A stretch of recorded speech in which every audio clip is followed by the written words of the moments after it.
Boogiepop series, Volume 1, Boogiepop and Others, written by Kuhei Kadono, English translation by Andrew Cunningham. Prelude, opening the shoji screen. The boy took a step onto the tatami of the darkened tea room. Wordlessly, he stared into the center of the room. Cushions and low tables were scattered everywhere. Only a small amount of light managed to pierce the decorative screen above the door and enter the room, making it difficult to see anything clearly. But he could see the scene easily enough. In the center of the room was a girl. One look and he knew she was dead. She was upside down, thick white cotton socks on slender legs thrust into the air like the arms of a cheerleader at a pep rally. Her shoulders were limp on the floor, her head twisted around so it faced the same direction as her body. There was no blood anywhere. Her long black hair seemed to flow across the tatami, and her vacant eyes just seemed to stare back at the boy. The boy took a slow step backwards. As he did, something hot slid downwards from above, just grazing the tip of his nose. Startled, he glanced upward towards the ceiling. He froze. "You saw me," said the killer hanging from the ceiling. It wore a girl's shape, but was a creature of indeterminate gender. "Now that you have seen me, I cannot allow you to live." Its voice was somewhere between laughing and singing. A moment later, the boy felt his body flung aside as the creature lunged down towards him. Gah! For some reason, the boy felt oddly happy. Tia! The actual events probably form a very simple story. From a distance, they appear to be quite confusing, to have no clear threads connecting them whatsoever. But the reality is that this is undoubtedly a much more straightforward, commonplace tale. But from our individual standpoints, none of us were quite able to see the whole picture. All of the people who somehow had a part in this story were unable to see beyond their own unique role. My name is Niyatoki Ki. I'm in my second year at Shinyo Academy, although I'm so small that I'm often mistaken for a junior high school student, or worse, some elementary school kid. Despite all this, I'm the president of the Student Discipline Committee. Ki's like a big sister. She might look like a kid, but there's just something reliable about her. My friends always tell me, half mockingly. I don't consider myself to be a particularly serious person, but everyone around me seems to think that I am. They're always asking me for some type of advice or help, and I've got a major sort of glitch where I can't ever seem to tell them no. Can you, Ki? Mitoki, please! Someone says these words to me and I just can't settle down. But this has basically nothing to do with me being on the discipline committee. Our school is only an average, mid-level sort of place, but like many other high schools, it considers guidance to be the teacher's job, and the discipline committee is just there for decoration. It's sad, really. There are a number of students who have run away from home or gone missing this year, but none of the teachers care enough to put forth any effort into finding them. And all the headmaster does is whine about how much of a headache they are, and how poorly they reflect upon the school. Whatever. All this negligent attitude does is irritate the hell out of me. My tiny little sense of right and wrong is next to useless. It's not like they'll ever listen to me. If anything of any significance had happened to us, we wouldn't have been able to do a damn thing about it. As it was, we knew nothing. See, all the people close to me, myself included, had no way of knowing each other's problems or just what we were fighting. We simply had to guess blindly and just act on our gut. The man who came from the sky, the woman made from his design, the twisted, strange events they brought about must have begun around that time. Right as my heart had been broken. 1. The story of Boogiepop is one that weighs heavily upon me. It's a subject that I still haven't finished sorting out my feelings about. He's no longer around, but I'm not really sure if I'm supposed to feel relieved about that fact or not.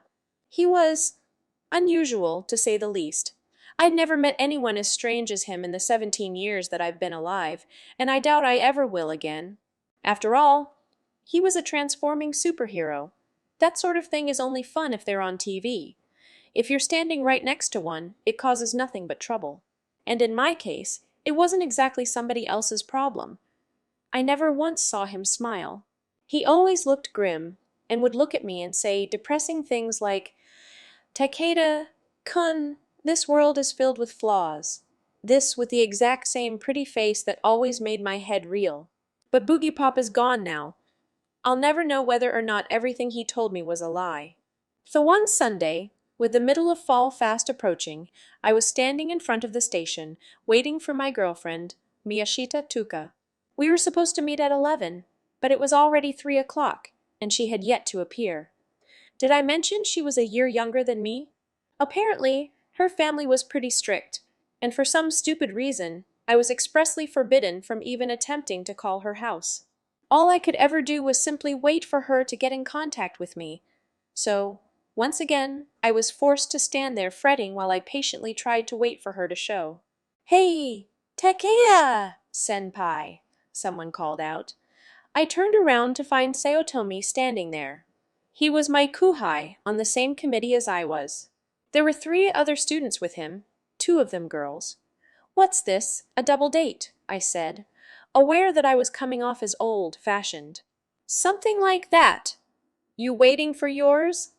Sayotome gave off pretty much the same impression whether in uniform or out. Wherever he was, he seemed to blend in. "You do realize that dating's against school rules, right? Look who's talking." "Oh, you're on the discipline committee as well?" The guy next to Sayotome asked. "Oh, yeah, sorry," I thought, but I couldn't say that to a kuhai, so I just shrugged.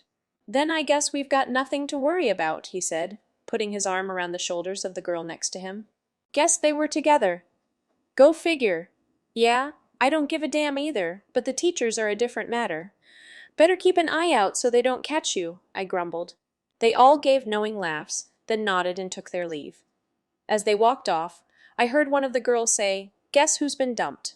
All I could think was, mind your own damn business.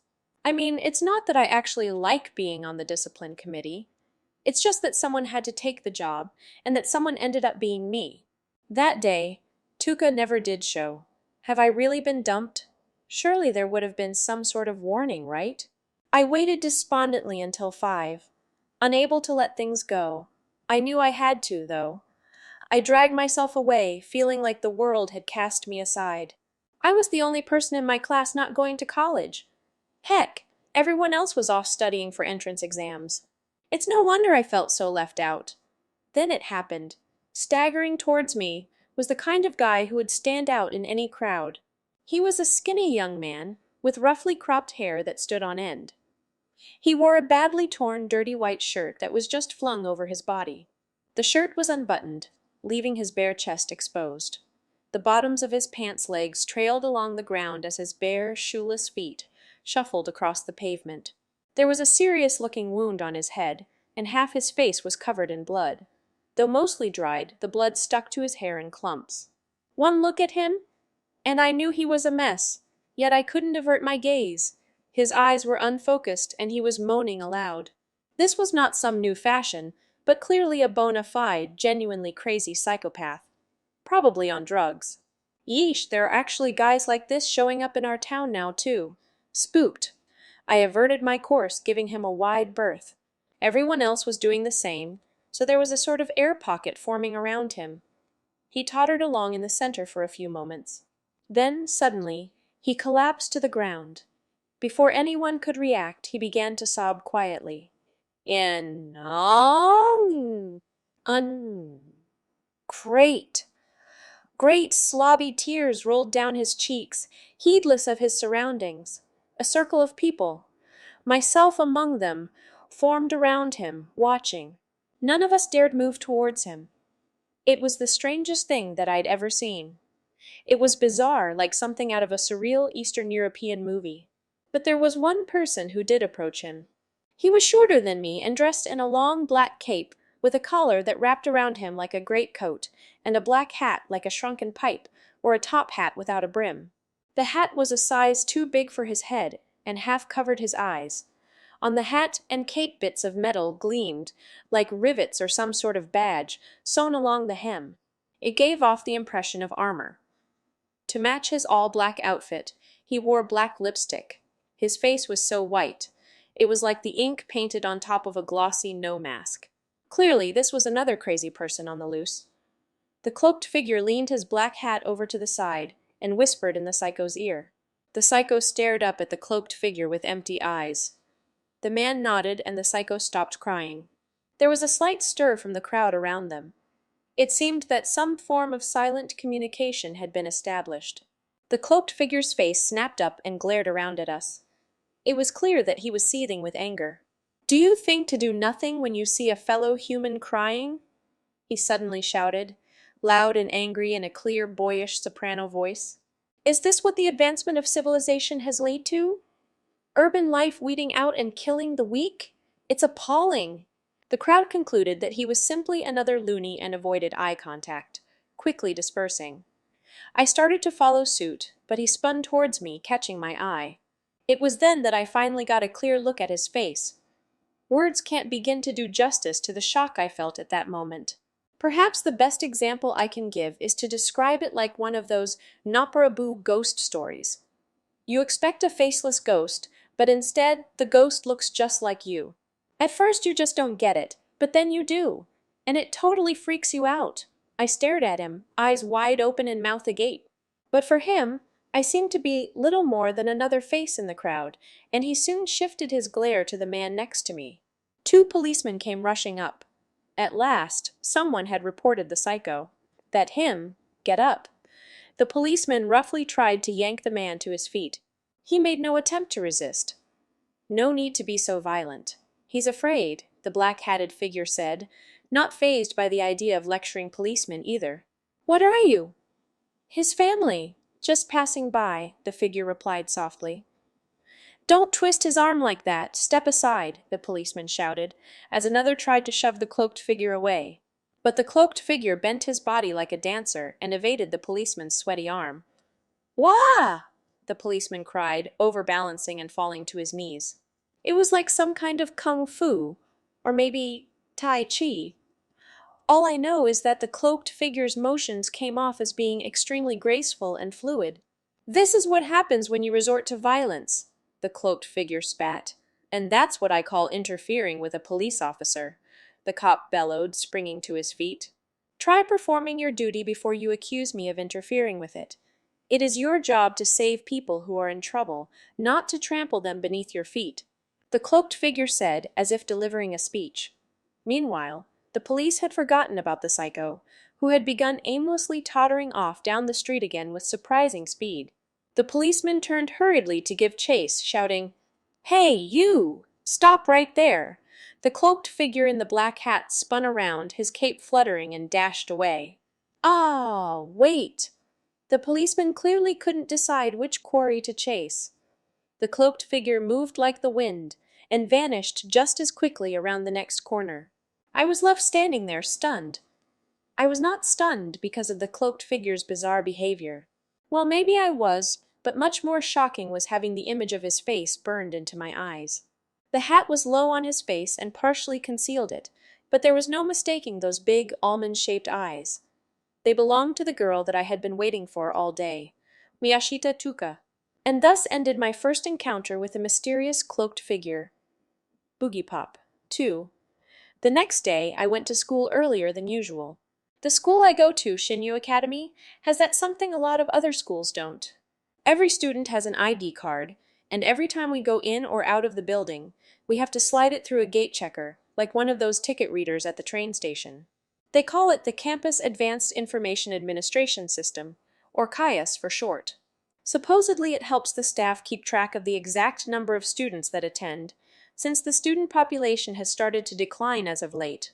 But in actuality, it doesn't really change anything. Despite the grand design this year, there have already been several students who have run away from home, or worse, simply vanished. The system they're so proud of is really powerless when it comes to stopping students from doing whatever they like once they're off school grounds. It's what free will is all about. Anyway, our school is up in the mountains, so we have to walk up long, steep, green roads just to get there. On this particular morning, there was hardly anybody out on the road. The sports teams had long since started morning practice, but the rest of the student body had not yet started to arrive. "Yoo-hoo, Kiji!" came a cheerful girl's voice from behind. I turned around to find a girl from my class, Kamikishiro Naoko, walking towards me. This girl had a habit of overpronouncing people's names, like she was sight, reading a word in some other language. Plus, she was always chirpy. Now, Why so gloomy on such a beautiful morning? She said, running to catch up and thumping me hard on the back. Both Kamikishiro and I were breaking the school rules against dating. You could say that it gave us a certain connection, a certain ease to our interaction, a sort of sympathy that we couldn't expect to get from friends of the same gender. We always joked around together, but today I was hardly in the mood. "You're early," I said curtly, not going for your usual dramatic entrance. Kamikishiro was almost compulsively late, and she always insisted that it was due to low blood pressure. If a teacher tried to chew her out for it, she would apologize dramatically, and quite flirtatiously, I might add, which generally left the male teachers flustered, but always seemed to do the trick, getting her off the hook. A powerful technique indeed. Yeah, well, had some stuff to take care of today. But spill already. How was your date yesterday? Forget about it.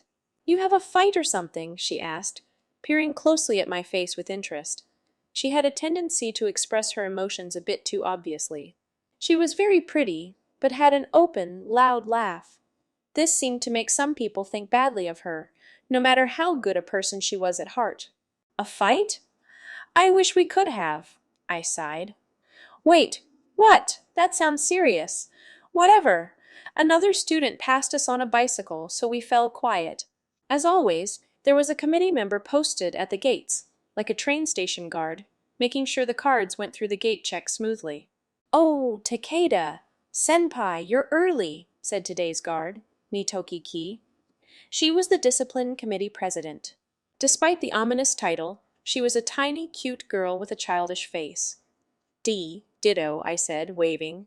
We'd been on the health board together last year as well, so we had seen each other regularly for 2 years. "Morning, Ki," said Kamikishiro. Although they were friends already, Nitoki had ignored Kamikishiro's dates on several occasions, and this had brought them even closer together. My, are you two together now?" Nitoki said, eyes wide. "That's scary coming from you," Kamikishiro laughed. "I didn't mean it that way, really. Even if it were true, my lips are sealed. Trying to earn a favor, looks expensive." It is, the committee president laughed. If she knew that Kamikishiro had both a second and first-year student in her saddle, I doubt she could have been so blaze about it. She was pretty serious, and she would probably get so angry that steam would shoot out of her ears. We put our cards through the gate check and went inside. "Senpai, don't forget the meeting today," she said as I waved in acknowledgement. Kamikishiro giggled. "She's so cute." "Who?" "Ki. You know she's got a crush on you, right, puppy love? You're one to talk. Every relationship she had ended up like a war zone. I'm amazed she could still joke about it. So what was it? Fuji-chan dump you." Who knows why Kamikishiro always called Tuka by a different reading of the kanji in her name. But here she was doing it again. She stood me up.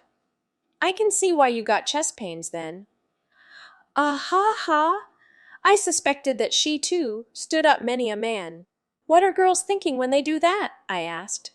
"It sure as hell isn't about their boyfriend." That's not an easy thing to answer. It all depends, really. I know that it's not always because they don't want to see you, though. You know, stuff just sort of comes up. So what if they stand you up and dress like a man, hun?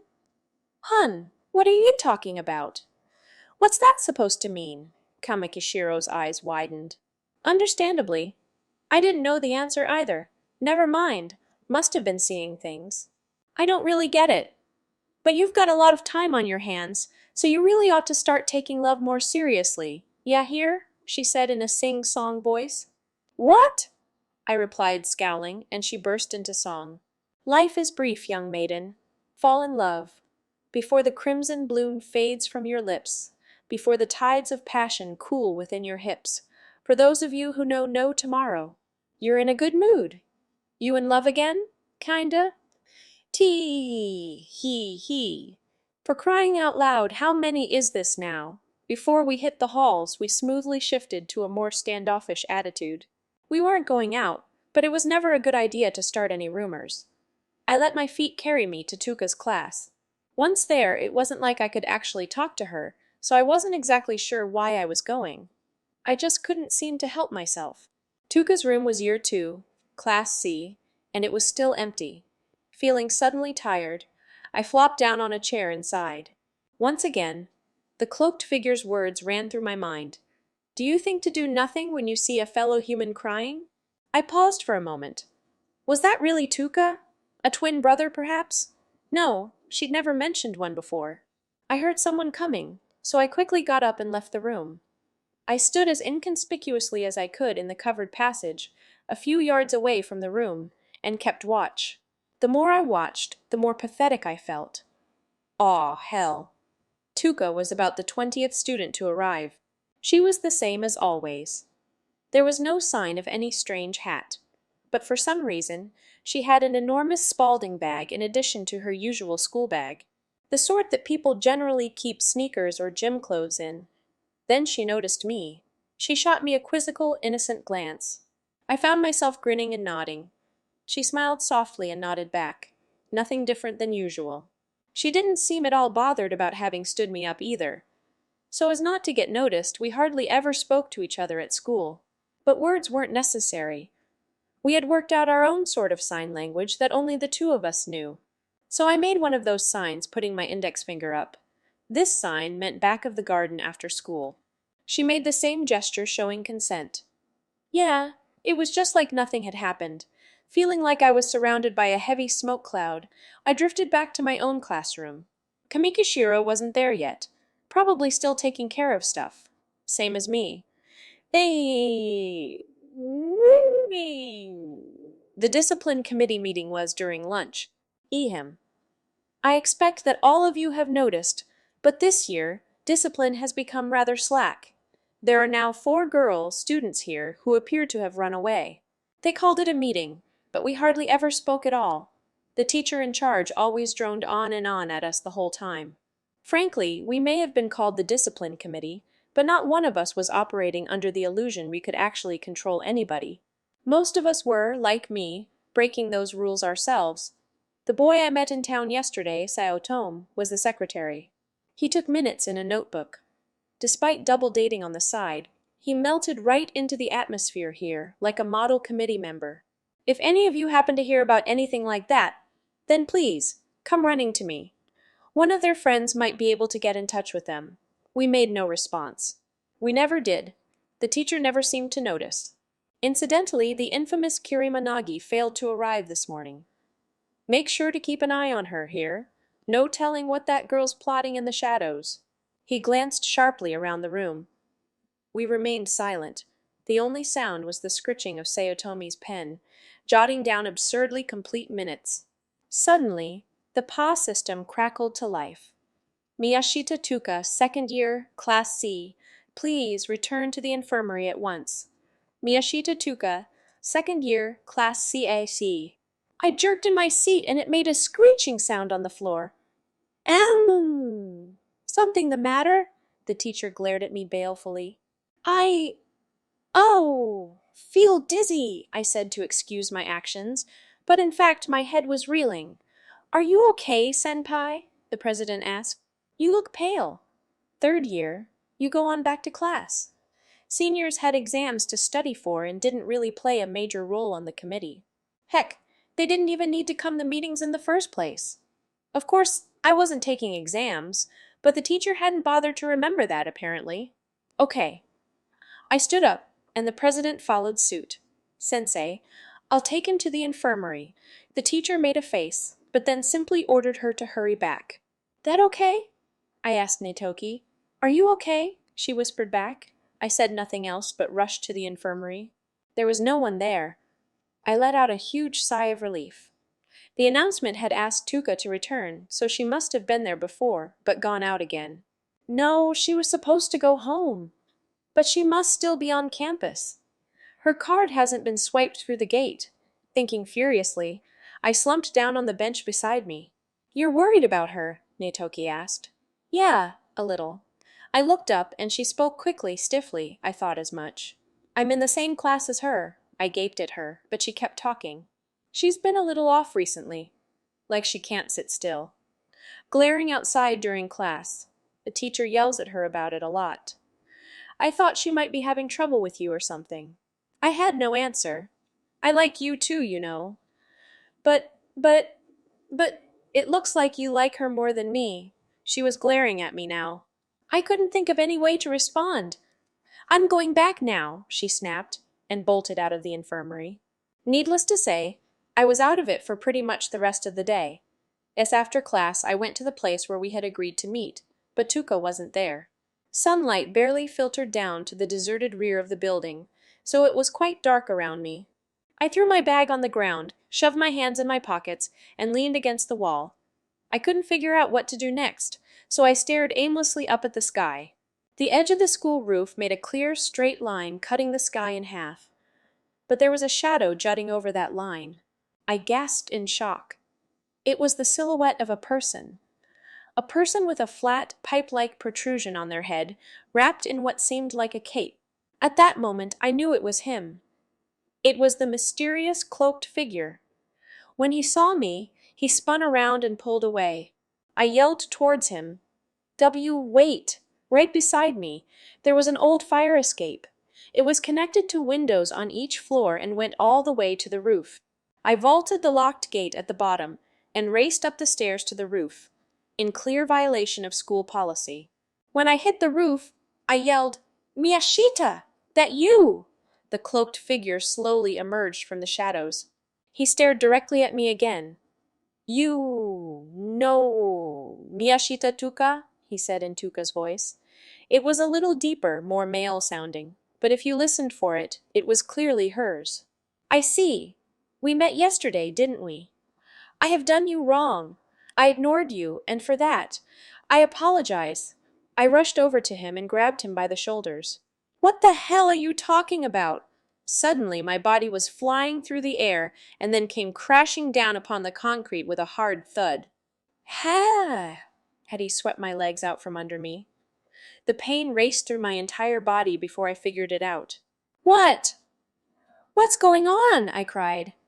I should state clearly that I am not Miyashita Tuka. Currently, I am Boogiepop, the cloaked figure whispered. See currently. So Miyashita had been herself this morning? Is that what he meant? I'm sure you've heard the idea before. Simply put, it resembles the concept of the split personality. Understand me so far, this Boogiepop continued. Split. None of you have noticed yet, but danger is hovering over this school, and all mankind. That is why I have emerged. I couldn't quite decide if I really should be referring to Boogiepop as he or not, but I could tell from his expression that he was deadly serious. 3. That evening I called Tuka's house directly. Miyashita speaking, her mother answered. In my most serious voice, I said, Hello. This is Takeda from the Shinyo Academy Discipline Committee. Is Tuka present? When she heard the words Discipline Committee, Tuka's mother made a little gasping sound into the receiver. Has Tuka done anything? But we haven't seen that since she started high school. That. I'd like to speak to her directly, if possible. Oh, of course.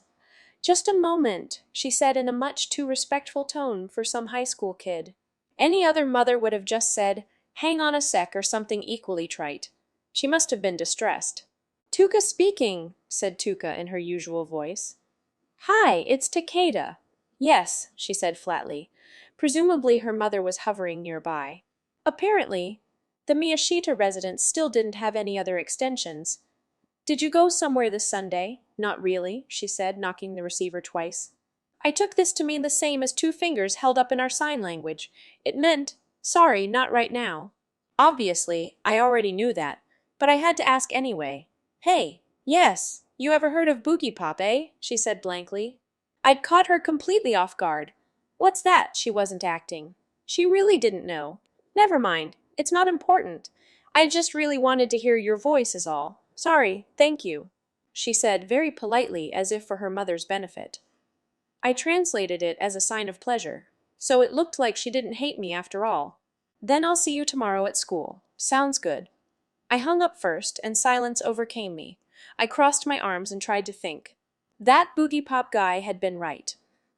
Tuka had completely forgotten about our date the day before, as well as our promise to meet after school today.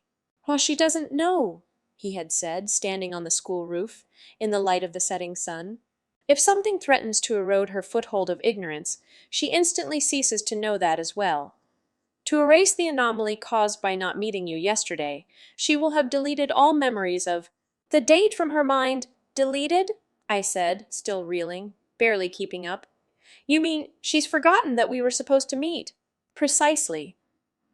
But this is assuredly not because she doesn't take you seriously. Quite the reverse. I imagine she loves you quite a lot, which is exactly why she needs to forget so thoroughly. How so? So that she doesn't feel guilty. She doesn't want to even think about you being mad at her.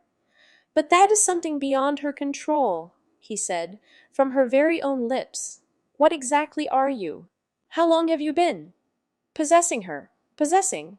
Can't say I like that choice of words. It's not like I chose to appear. Then why do you? Because danger is upon us, he said, gazing at me levelly. I flinched. His gaze held daggers. I am automatic. When I detect adversity approaching, I float up out of Miyashita Tuka.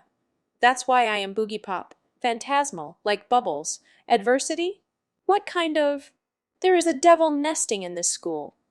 I know that sounds absolutely nuts coming from me, but when he said it, the look in his eyes was unmistakable. He was completely serious. The setting sun sent long shadows across the roof.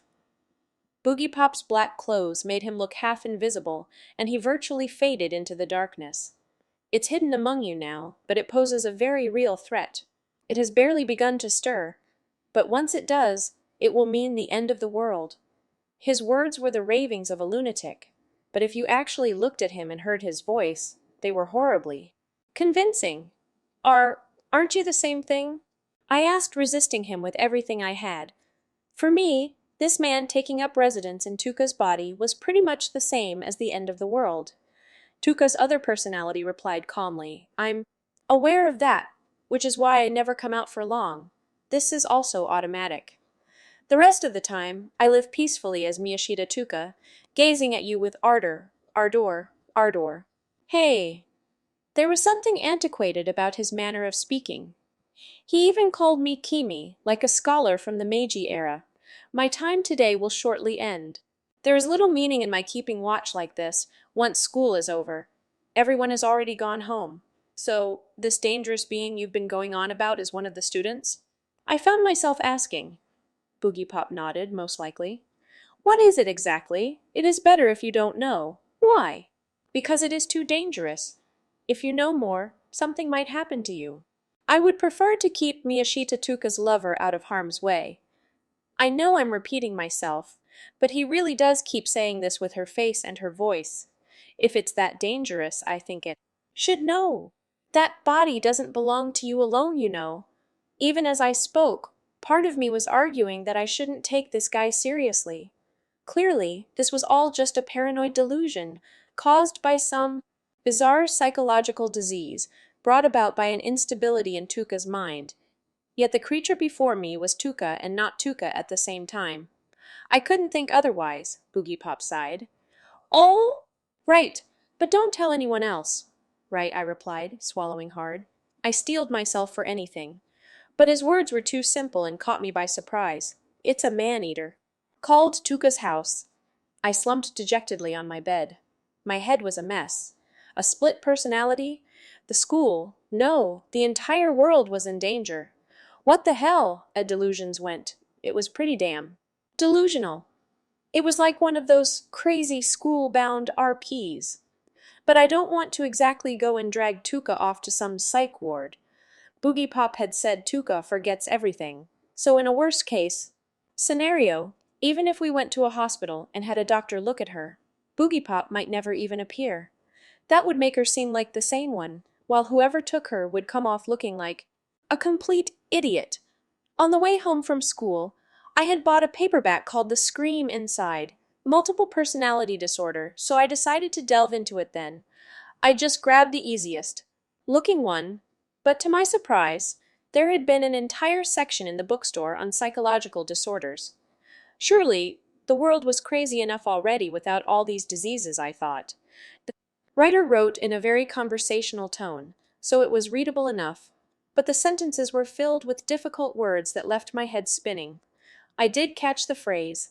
This disease is exceedingly rare, if not almost unheard of, in Japan. As far as I could tell, multiple personality disorder generally arises when someone is trapped in an oppressive situation and unable to cope with reality, shifting their emotions onto another personality in an attempt to create a new life. The human psyche is open to the possibilities of both good and evil. In my opinion, multiple personality disorder occurs when one of these possibilities, suppressed by societal pressures, declares independence and begins to fight to exist.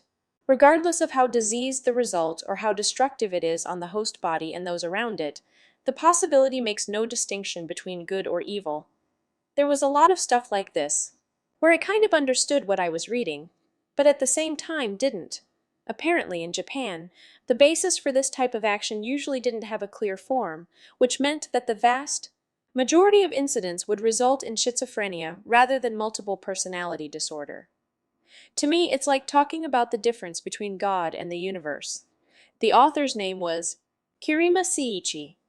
There wasn't an author's profile attached to the book, so I had no way of telling who he was or what his credentials were. But somehow what I'd read just felt right. Then what sort of possibility was Boogiepop? What had suppressed him? I flopped back onto bed and stared at the ceiling. Do you think to do nothing when you see a fellow human crying? Those words rang through my head again. For some reason, I just couldn't stop thinking about them. What do you think? I asked Boogiepop. It was the next day after school, and we were both on the roof again. A suppressed possibility? Not a bad explanation, I suppose. Miyashita had not been in class, so I'd swung by the roof on the off chance he was around. It seemed as though he took over the moment classes ended. However, in my case, I am not one of Miyashita Tuka's other possibilities. Then what are you? Good question. This world's, he said quite naturally. For a moment, I couldn't grasp his meaning. It felt as though he hadn't finished his sentence, but instead had just let it trail off. This world's what? This world's what? Ignoring my blank look, he forged on. I have no autonomy. I have no idea what Miyashita Tuka might be thinking. She may well have some possibility, some hidden desire that produced me. But that has nothing to do with me. I have no dreams. I have only my duty. I am here only to carry out my purpose. To save mankind? Yes. Why you? I do not know. I would like to, Boogiepop sighed, staring up at the sky above. Not looking at me, he continued. So, you wish to cure me then? I jumped. Of course, part of me did want to. Miyashita Tuka was my girlfriend, but I also felt it wasn't something that I had to do. No, I dunno. I dunno, I wasn't making a guarded answer to keep an eye on his reaction. I was genuinely not sure anymore. It didn't seem like his presence was hurting anyone. Tuka herself remained blissfully unaware. Only thing it actually interferes with is our dates. I admit it would be better if I did not exist. If only there were no need for me. His profile was exactly like that of the girl I loved, and it looked somehow forlorn, so without thinking, I blurted out, "It must be hard for you." "Not exactly. The way you react to the ravings of a delusional multiple personality, I admit." "Well, I'm hardly ever here, so—" I thought he might be angered by my awkward attempt at sympathy, but he responded, quietly, "Not crazy at all." The two of us looked up at the sky. It was cloudy. This time there was no beautiful sunset, only darkness. There was a chill in the air, and it seemed as though a cold rain might start to fall at any second. It was the kind of day that dampens your spirit. "Can I ask you something?" "What's that?" "The first time I saw you, what did you say to that homeless guy?" "Nothing important." "How did you make him stop crying?" "I just gave him the encouragement he needed. Every person needs help when they're suffering." "He needed help." "How did you know he was crying?" "You could tell he was suffering just by looking at him," he said plainly, like it was the most obvious thing in the world. "But," I sputtered, then sighed, "the rest of us ordinary people can't understand that way of thinking." Even as I said it, I felt pathetic. "You're a good man," Boogiepop suddenly said. "Huh? I think I know what Miyashita Tuka sees in you. Please don't say things like that with her face. When I meet her tomorrow, I won't know what to do, I said, realizing that this meant I had completely accepted Boogiepop as an independent existence. Boogiepop made a strange expression beneath the low brim of his hat. His left eye narrowed, and the right side of his mouth twisted upwards. It was a very asymmetrical expression that Tuka herself would never make. Don't worry. I am me, and she is herself.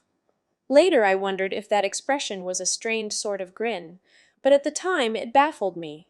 It was a sort of grin that seemed both sarcastic and somewhat diabolical at the same time. I never did see him smile, though. For, after that, it became routine to join Boogiepop on the roof every day as he kept watch. I'm not really part of my class anymore. I complained to him. You aren't taking exams. No, my father knows someone who owns a design firm, so I've been working there part-time. He said that I had good sense and that I shouldn't bother with college. That I'd be better off just starting to work for him directly. The boss' favorite craftsman, then, Tuka had once said. Are you sure? Sounds risky to me. But Boogiepop sounded impressed. Happily, I enthused, exactly, a craftsman. That's what a designer is, really. We make what we've been asked to make. Seems like you've got both feet on the ground, Boogiepop said, sounding almost jealous. He lived half in some unearthly realm that only he could see, but Miyashita thinks it sounds dangerous. She would. I don't know her all that well, but there are far more girls who shun romantic men than there are those who are attracted to them. Really? I mean romantic? It was an embarrassing word. I have no such hopes, but I believe humans need some sort of dream. Am I wrong? Boogiepop always looked especially serious when he said things like this. I dunno, I muttered. When you have no dream, when you can't imagine a future, that means something in this world is flawed. Unfortunately, it is not I who will battle that flaw, but you and Miyashita Tuka, the self-described defender of the world said, staring into the distance, based only on his words, and on his words, and on his outfit. It was impossible to think of him as anything but a clown. After all, he had a woman's face, but he talked like a man. But if he was a clown, then I wanted to be a clown, too. Hand-talking with him, I could see no traces of Tuka anywhere. What had happened to her to make him appear? When did you first come out? I asked one day. About 5 years ago. Miyashita's parents were fighting, considering divorce. Her uncertain feelings at the time may have produced a stubborn creature like me. But I, myself, was far too busy fighting a killer that was stalking the streets to really pay much attention. I had a hunch which killer he was talking about. 5 years ago, a serial killer had murdered 5 girls and hung himself when it seemed they were about to catch him. It was a very well-known story, so it made sense for it to be incorporated into his delusion. Miyashita's mother. Sounded like she knew about you.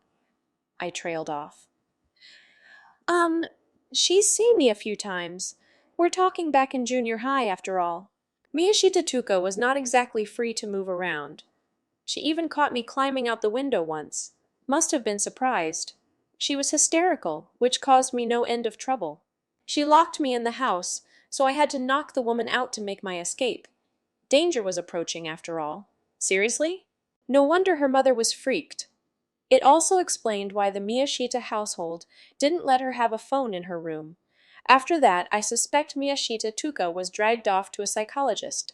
But I can only speculate. I never appeared. She didn't show any unusual signs. Since the condition was almost unheard of in Japan, the doctor probably didn't believe a word of it. Probably not. I imagine they had their doubts about the mother, though. After all, her parents were having marital problems at the time. But apparently the whole fuss caused her father to blame himself and make amends. Things settled down after that. Humma.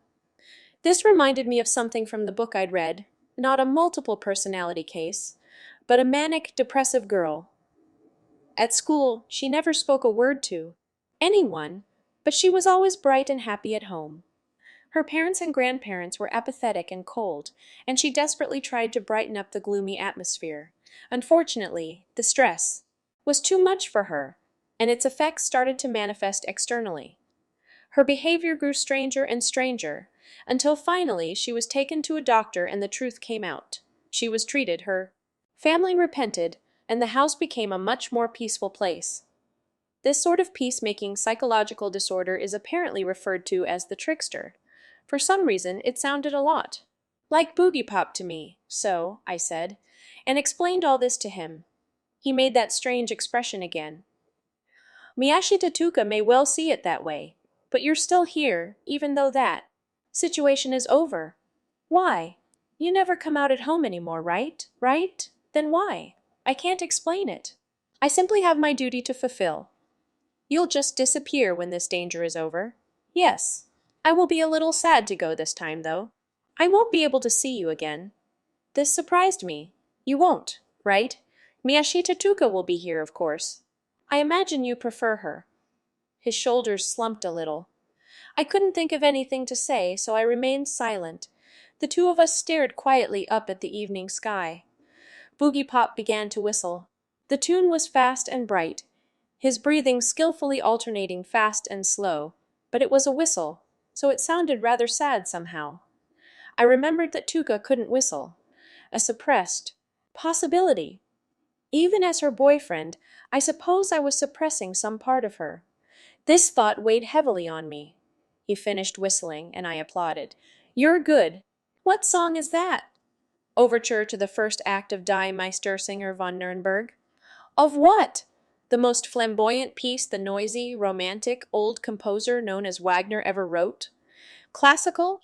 Hun. Thought it was rock. You'd have preferred Adam Hart Mother? I tend to like the old music, he said, narrowing one eye. All of our twilight ramblings passed in this fashion. One day, Kamikashiro was gone. She just stopped coming to school. I didn't know much, but it seemed that she had run away. You're kidding, I said as I heard the news. Really, the teacher told us. She hasn't come home, one of the girls in class said calmly. Why? Why would she run away? I don't know. That girl hardly ever talked to us. I bet she thought her pretty face would let her get by in Tokyo or something, the girl snorted. The girls in class were much less expressive than Kamikishiro, who was always laughing and joking. But she had good grades. She looked like she was ready to pass the entrance exam for the college that she wanted to go to, right? You sure know a lot about her. What? Did you have a thing for her, Takeda-kun? It's not like that. Still, I started to say. The leader of the girls in class, Sasaki, said quietly, I think I know how she felt. She just wanted to escape. Escape? From what? I asked, surprised. Kamikishiro had two boyfriends, one a first year and the other a second year. I wondered if she was escaping them. But Sasaki meant something else. You wouldn't understand. Takeda-kun. Why not? Because you don't have exams. How could you possibly understand the pressure? I had no defense against that argument. Right? You can't understand. Yeah. The other girls joined in, almost accusatory. The other students weren't watching us directly, but they weren't. Not watching either. They just sort of sat around us, flipping through their vocabulary flashcards. I'd run away if I could. But I can't. We're not as irresponsible as Kamikishiro, Sasaki said very coldly. Everyone nodded. Not one of them appeared to be the least bit worried about her. When you see a fellow human crying, I heard Boogiepop's voice whisper in my ear. The teacher arrived. We stopped talking and went back to our seats. I was barely able to sit through class. The guy in front of me was studying something else. Everyone was only in class for their transcripts. All of them were certain that their test scores were far more important than learning itself. Even the teachers agreed, so they just lectured. Tediously, never calling on anyone, never asking if there were any questions. Why the hell were we even here? What had happened to Kamikishiro? Had her cheery exterior been a lie? There had been it. Thought it was, but I hadn't expected her to be the sort of girl to just up and run away. For those of you who know tomorrow. But even so, I was just like the people around me. I knew nothing.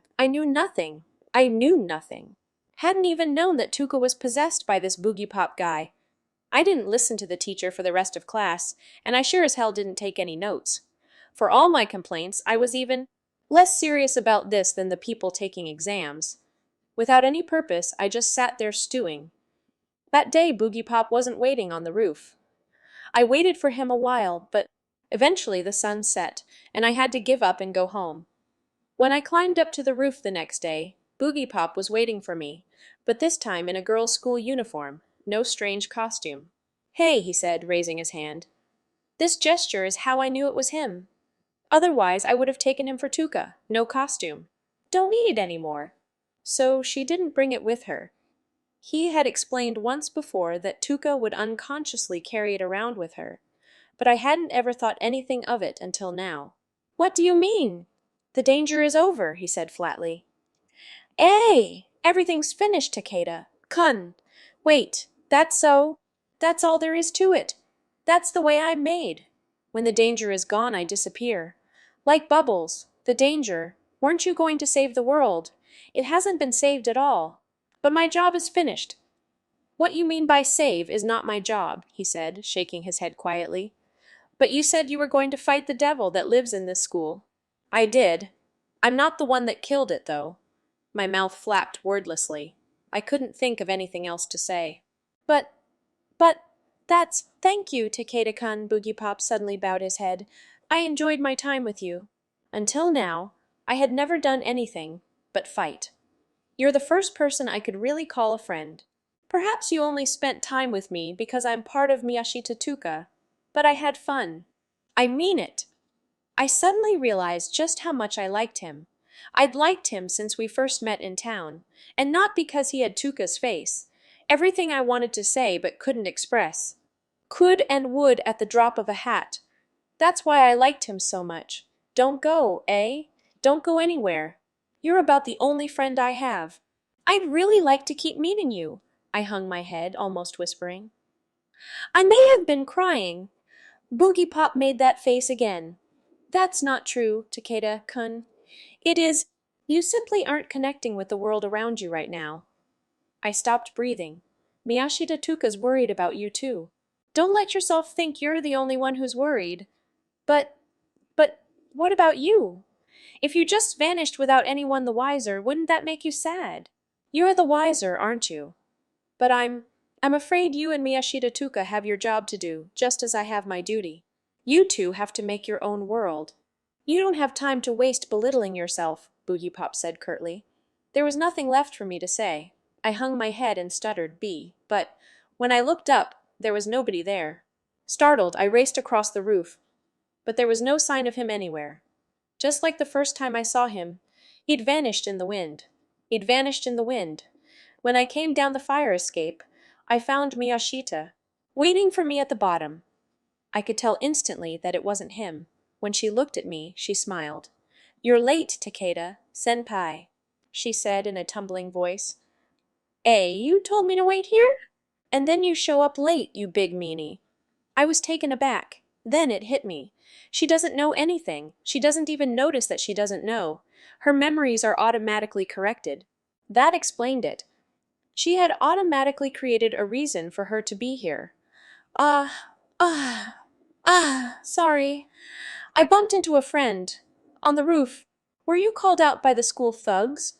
Does our school even have any? Good point, she laughed. Suddenly I felt a great affection for her. You got cram school today? Yeah, at 5. I'll walk you to the station. She looked surprised. Leave school together. Hey, I'm on the discipline committee. You sure? The gate guards are all my kuhai. They'll let us by. I didn't let her squirm out of it, but we didn't hold hands or anything. Nitoki was watching the gate. For some reason, the school's problem child, Kiramanagi, fresh off from suspension the previous Friday, was standing next to her. She was slim and tall, and all the guys said she was as pretty as a model, but she looked a little harsh to me. She was the polar opposite of Nitoki, and I was surprised to see them acting so friendly towards one another. When they stood next to each other, they looked like sisters with years between them, or perhaps a mother and child, who were closer in age. Oh, senpai, Nitoki said, smiling despite seeing her classmate Tuka standing next to me. Hey, I grunted. So, you're Miyashita Tuka, said Kiramanagi abruptly. suddenly standing right in front of her. Yeah, yes, I'm Kirima. Nice to meet you, she said, thrusting out her hand. She sounded more like a man. Hey, I said, butting in, but Tuka bobbed her head and took the offered hand. Kirimanagi made a wry smile that reminded me of Boogiepop and walked on by. While we were still stunned, Nidaki said, Come on now, Senpai Miyashita. San, run your cards through. We did as we were told and exited the school. The road was covered in fallen leaves. These maple leaves look so beautiful when they're falling, but once they've fallen, they're just a mess, Tuka said, walking carefully to avoid getting them stuck to her shoes. But they're still lovely when they fall. That your opinion as a designer? Not really. I'm jealous of you, you know, Tuka pouted as she suddenly started stomping through the leaves. H, yeah, I've got to take a quiz on idioms today. I hate it. The leaves squelched beneath her feet as if she were tap dancing. You say that, but, I'm still going to college, she interrupted, still keeping her face turned away from mine. Slopping through the leaves. No matter what you say, what I say, I couldn't remember saying anything against it. You went and decided what you were going to do all by yourself. You're all confident now. Like you're snickering at the rest of us. That's what I was about to say everyone else was doing, but she looked up at me seriously, and I bit my tongue. That was pretty stressful, you know. I thought it was going to eat me alive. But I'm over that now. Finished with it. She looked up. I was surprised. She looked just like Boogiepop. To tell you the truth, Senpai, I remember standing you up that Sunday. Eh? But I wanted to mess with your mind a bit. Sorry, she said, and bowed her head. Her movements were Tuka's. There was no hint of Boogiepop. It can't be. Her anxiety had called out Boogiepop. Was that the devil in the school? Does that mean that I had defeated it? She had told me of her worries through Boogiepop, and she no longer needed to be afraid. The danger had passed. I stopped in my tracks. My eyes were wide. Tuka was staring at her shoes. They're all dirty now, she said. She giggled then, sheepishly. Boogiepop had said he had no dreams. He never laughed. Hey. I looked at Tuka's pretty cheerful smile and thought, Boogiepop can't do that. It's our job to laugh. Interlude backing the story up a little. Somewhere between day and night, in a dim, gloomy room, a girl lay on her side without a stitch of clothing on her. She wasn't moving. The manticore stood next to her. The room was silent. Slowly, elegantly, it stooped over the fallen girl. It brushed aside the girl's hair and kissed her on the forehead. It moved down to her nose, then her chin, neck, chest, stomach, and abdomen, licking each of them, leaving a thin blue trail. Everywhere its saliva touched changed color. When it had licked the girl all over, the manticore moved its mouth away. The girl's body began to change. All over the surface of her skin, snap, snap, snap, snap, thin cracks tore open. Silence. At last, the girl's body crumbled inwards, like a mud sculpture left in the sun. A purple smoke rose into the air. The manticore sucked the smoke into its mouth. The smoke rose and rose, but the manticore never stopped breathing it in, like a fish tank with the plug removed, sucking it all away. Its throat moved, swallowing it down. When it had swallowed the last puff, the manticore ran, its tongue over its beautiful lipstick-red lips. A drop of liquid slipped from the corner of its mouth and rolled off its chin. This drop of liquefied smoke was the color of blood and flesh. There was no other trace of the girl or of the smoke.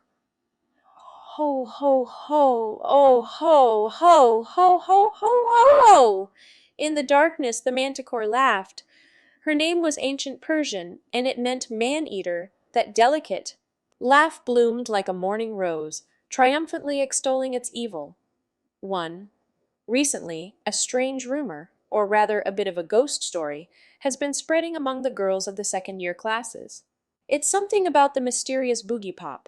Boogiepop is short, wears a black cape, and has a tall hat that's sort of like the one Madel wore in Galaxy Express 999, only narrower. He's an assassin, and he can kill people instantly without pain. He always does so when you are at your most beautiful, before you start to wither away, before you grow old and ugly. Nobody knows where he's from, but most people seem to agree that he has something to do with the string of missing high school girls in the area. Everyone wants to believe that the runaways were killed by an assassin that wanders in the shadows, fleeting like the morning mist, instead of running off to Tokyo or some other grim reality. Reality is always rather dreary. When people vanish from it, it's natural to want to connect them to some sort of fantasy, to some other world. One day, shortly after summer vacation, I was eating my lunch when the girl in front of me, Kinoshita Kyoko, looked up from her crossword, puzzled, and asked, "Hey, Suma, what was the actual case that inspired the village of 8 graves?" "The Tsuyama 30, I said, without a second's thought. "Hun, Tsuyama 30? Hey, it fits. Thanks." Everyone eating with us was staring at me. "How did you know that?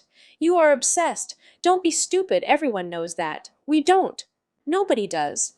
"There was a book on it out last month," I replied in a knowing manner as if to brush them off. "We didn't read it." "Why would we?" "You're a little scary, Kazuko," everyone cackled. "What kind of person can murder someone?" Kyoko asked, suddenly looking up from her crossword again. "What kind?" "All kinds. I mean, like, who in this class seems likely to?" she said, lowering her voice. "Ooh, do tell, do tell!" Everyone leaned closer. "Ah, someone a little stiff, like they're off in their own little world and are kinda stubborn when it comes to stuff." Even as I said it, I knew I might as well be saying her name. So, Kirimanagi? Yep, first name out. The most notorious student in our class. She was skipping today, apparently. No sign of her all morning. Well, she's not normal, that's for sure. Not normal, that's for sure. Not normal. The Fire Witch is 6 kinds of crazy. She skipped 2 days since the new term started. Wonder if she'll even bother coming tomorrow. She might as well not. Even when she does come, she causes trouble the moment she steps through the gates and gets herself sent right back home. Kaya haha. Sounds like her. So far as killing goes, I hear she actually is. How so? You know, one slip and you miss your period. Ah, then she gets herself suspended before anyone notices and takes care of it. I believe it. There was no evidence at all. But that didn't stop them from talking. Everyone was laughing, though, so I laughed with them. I didn't hate her like they did. Sure, she was trouble. But there was something about the way that she looked at people that was pretty cool. The way she didn't seem to care whether you were older or even a teacher, but just looked straight at you. She's got no parents, right? Yeah, like they live abroad or something. You heard she was the top scorer on the entrance exam, right? But she wasn't the speaker at the entrance ceremony. No, why? Why? Her guardian's name isn't Kirima. She's illegitimate. Yeah. She just gets money and lives by herself in some apartment. No way. So she can do whatever she wants. Bring a different guy home every day. Or like Suima says, start killing. She could have a mountain of bodies at her place and no one would ever know. In the freezer? All frozen up. Thaws them out and cooks them. You, gross! Everyone laughed again. I went along with them. We laughed a bit too loud in Yurihara. San, who was sitting nearby, looked up from her study guide and glared at us. She was the best student in the class, and in the running for top of the school. I'd heard she'd taken practice tests at her cram school and outscored students from the best schools in town 3 times running. She was also beautiful and a little stuck up, meaning that she had no friends in our class. Even though she might felt a little out of our league, she somehow knew that all it took was a cold glance to quiet us. Down! Maybe Nagi is Boogiepop, Kyoko said. You know. Boogiepop's a beautiful boy. At the time, that was my first encounter with that name, so I felt myself compelled to ask about it. You don't know. But he's a killer! It's not like I know everything. They filled me in, but I'm into criminal psychology, and this was just some school horror story. God, it was beyond absurd. They made it out to be less of a serial killer and more like some crazed monster. That's kinda scary. Everyone was watching, so I had to pretend to be alarmed. Kind of a turn on, huh? Wonder how he kills them. With that, they all started babbling away, swooning over this fantasy man of theirs. Did he strangle them? Run them through with a knife? They kept suggesting rather time-consuming methods of killing, and I started to get irritated. Can we get your expert opinion? Kyoko asked teasingly, suddenly turning to me. Sure. Poison gas. You, like sarin. They all said at once. Nah, hydrocyanic acid gas. It's colorless and invisible, but very poisonous, and it kills you instantly. You can spray it on someone, and it vanishes quickly, leaving no evidence. The body isn't even dirty. Smells like peaches. Hun. Everyone was staring at me, slightly creeped out. Oops, I thought. I'd done it again. I knew full well this kind of knowledge wouldn't interest them. At this point, the class lady killer, Kimura-kun, came over and said, "What's up?" Everyone replied, "Nothing." Apparently, the Boogiepop stories were being kept secret from the boys.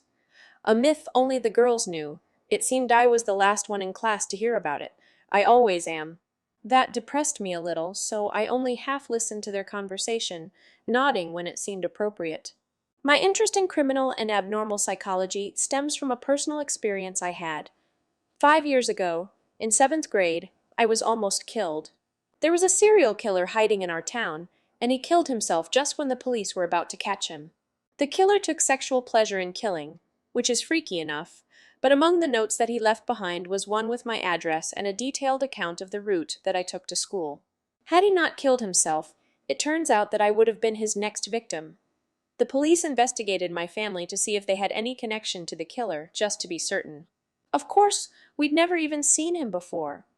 My parents tried to keep it a secret from me, but I found out when the police started questioning me directly. I would be lying if I said it wasn't a shock. But more powerful than the shock was the unreal feeling that it gave me. My life had been in the hands of someone with no connection to me at all.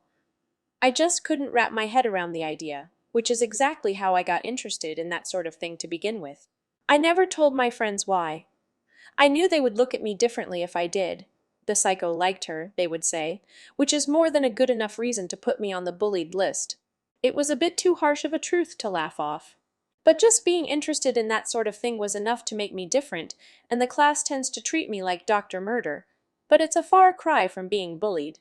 Thaw! After lunch, we all went off to our fifth period classrooms. Even though I was in the science program, my next class was modern Japanese, a subject that automatically got on my nerves. Our school let you choose between science and humanities concentrations in your second year. But even so, we had to complete one course from the other program during our second year. An absurd requirement, if you ask me. A friend from another class who was also forced to take Japanese walked across the covered walkway with me. Usually, there were 3 of us, but San was at a meeting for the discipline committee today. As we walked, the pa came and said, "Miyashita Tuka, second year, class C, please. Return to the infirmary at once. Miyashita Tuka, second year, class C, hun. Wonder where Tuka went." The girl next to me asked. She was in the same class. She was in the infirmary. Yeah, she got sick at the start of 4th bell. Faking it, Emma. She's dating a senior. Skipping out for a date. Maybe. But dating is against the rules, so don't tell San, she said, putting her finger in front of her lips. I grimaced back at her. I would never. They're probably on the roof or something now, she said, glancing out the window. Suddenly, she let out a piercing shriek. Startled, I asked, "What? What? The... She pointed out the window, her finger trembling. What? Boogiepop on the roof, eh? I stuck my head out the window, but there was nothing. Nothing there. There was nothing there. There was. I saw it. It moved away. You sure it wasn't somebody else? Miyashita-san. I don't think so. It had a black hat on, like a pipe, she said, still in a panic. Clearly, she was seeing things. But nobody believes that when it happens to them. Reverse psychology was more effective. If I pretended to believe her, she would start listening to me. Okay, let's go see, I said, and she spun to stare at me in horror. Hun, if Boogiepop is real, then I want to see him. No, don't! It's dangerous. Don't worry. Go ahead, I'll meet you in class. I headed for the roof. I ran up almost all of the stairs, and I was pretty out of breath by the time that I reached the door. But the door to the roof was locked. Oh, right. They had belatedly sealed it off after someone had thrown themselves off. I peered out the window. I could see most of the roof, but there was nobody there. When I got down the stairs, she was waiting for me, looking worried. Wah! What happened? Nothing there. Really? Yep. I looked everywhere. Hun, I guess I must have imagined it, she said, relieved. I guess, I replied, surprised to find myself disappointed. As we headed to class, it occurred to me that there was a fire escape at the back of the roof, and if someone had gone down that, I wouldn't have been able to see them. But it was too late to go check now. Nothing like that happened again, and our peaceful, safe lives dragged on. 2. Say, Suima, what are murderers thinking? Kyoko suddenly asked me, one day late in fall, as we were on our way home from school. Why? The two of us were walking along the bank of the river. Kyoko and I were the only two members of our circle of friends that walked to school, so we always went home together. Most students take the bus to school. Hardly anyone walks, so there was no one but us on the street. Oh, no reason? Kyoko dried up. You're always asking me stuff like that recently. What's up? Oh, nothing. Never mind. But there had to be a reason for it. Tell me. You see, Kyoko whispered very quietly. Yeah? She's suspended now, right? Hun?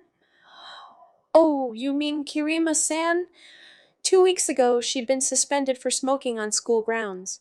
She was due back the next day, though. Do you think she would really kill someone? Huh? I doubted my own ears. Sure, she was the odd girl out, but Nagi was still our classmate. She hardly deserved to be called a murderer. What are you talking about? You said it yourself. When was it? We were eating lunch. That had been a long time ago. I had completely forgotten. Ah, did I?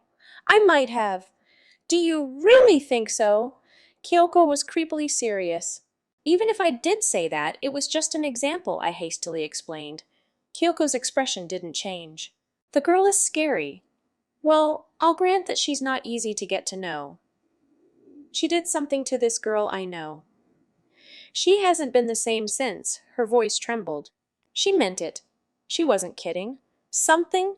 What? Threatened her, I think. For money? Kyoko shook her head. No, not money. She's rich, you know. Yeah, she has her own apartment. Then what? Kyoko didn't answer.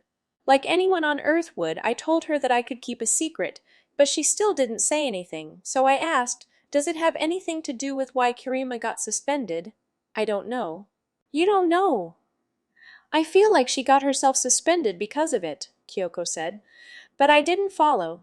Come to think of it, Nagi had not been suspended for smoking, but for having a cigarette in her lips.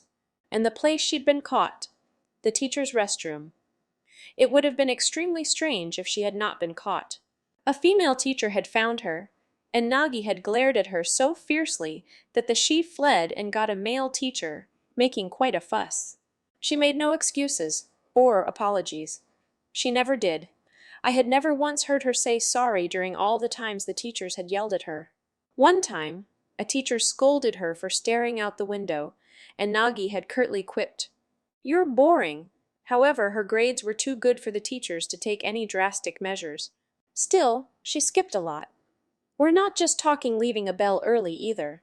No, she would drop the whole day, never even come to school, for 3 days running. Yet when she came back, she knew everything that we had covered while she was gone, and she could answer any question that the teachers threw at her. Nobody knew what she did when she wasn't in school, and no one ever had the guts to ask. She was enigmatic and more than a little scary, so somewhere along the line her nickname became the Fire Witch. Word had it that this was because she knew some form of black magic, like the karma dance, which sounded plausible enough. Even so, it was hard to imagine that she had intentionally gotten herself suspended. Suspensions went on your permanent transcript. That's going a bit overboard, I told Kyoko. But she didn't answer. She stared up into the air, muttering, "She's gonna kill me." This I could not ignore. Why? What for? Suddenly, Kyoko's entire body shuddered once, then froze. I followed her line of sight. There was a girl standing on the road a short distance from us. She had been sitting on the bank and stood up when we approached. She wore an old, worn leather jacket and thick leather pants. There were metallic guards on her knees and elbows, like what bikers wear. Her slightly wavy hair was bound in a bandana, and beneath her eyebrows, her eyes were less glittering than gleaming. She glared at us, at Kyoko. "I've been waiting for you, Kinoshita Kyoko," she said in her distinctive manly voice. It was the suspended Kirima Nagi, in the flesh. "No!" "Ah!" Kyoko screamed. She fled behind me, shoving me towards Nagi. Reeling, I almost smacked right into Nagi as she ran towards us, but Nagi slid by me without so much as a glance in my direction and took off after Kyoko. Wait!" I yelled as I hurriedly gave chase, but Nagi was fast. Looking closely, she was wearing big black boots. I thought they were rubber at first, but I was wrong. These were steel-toed work boots, the kind that construction workers wear. The kind that can't be crushed even if several tons fall on them. Kick someone with these and they might as well die. This was clearly not a fashion statement. It was a level beyond biker wear or air sneakers. The bag on her back was strapped to her body and didn't budge as she ran. It was like she was dressed for combat. No normal high school girl would ever dress like that. Not even a gang member. She looked more like a hitman. "Ayo! Help me!" Kyoko yelled. Nagi snarled back, "You call for help, and you'll have to talk to the cops." That shut Kyoko up. She stopped in her tracks. That was enough for Nagi. She closed the distance between them and tackled her mercilessly from behind.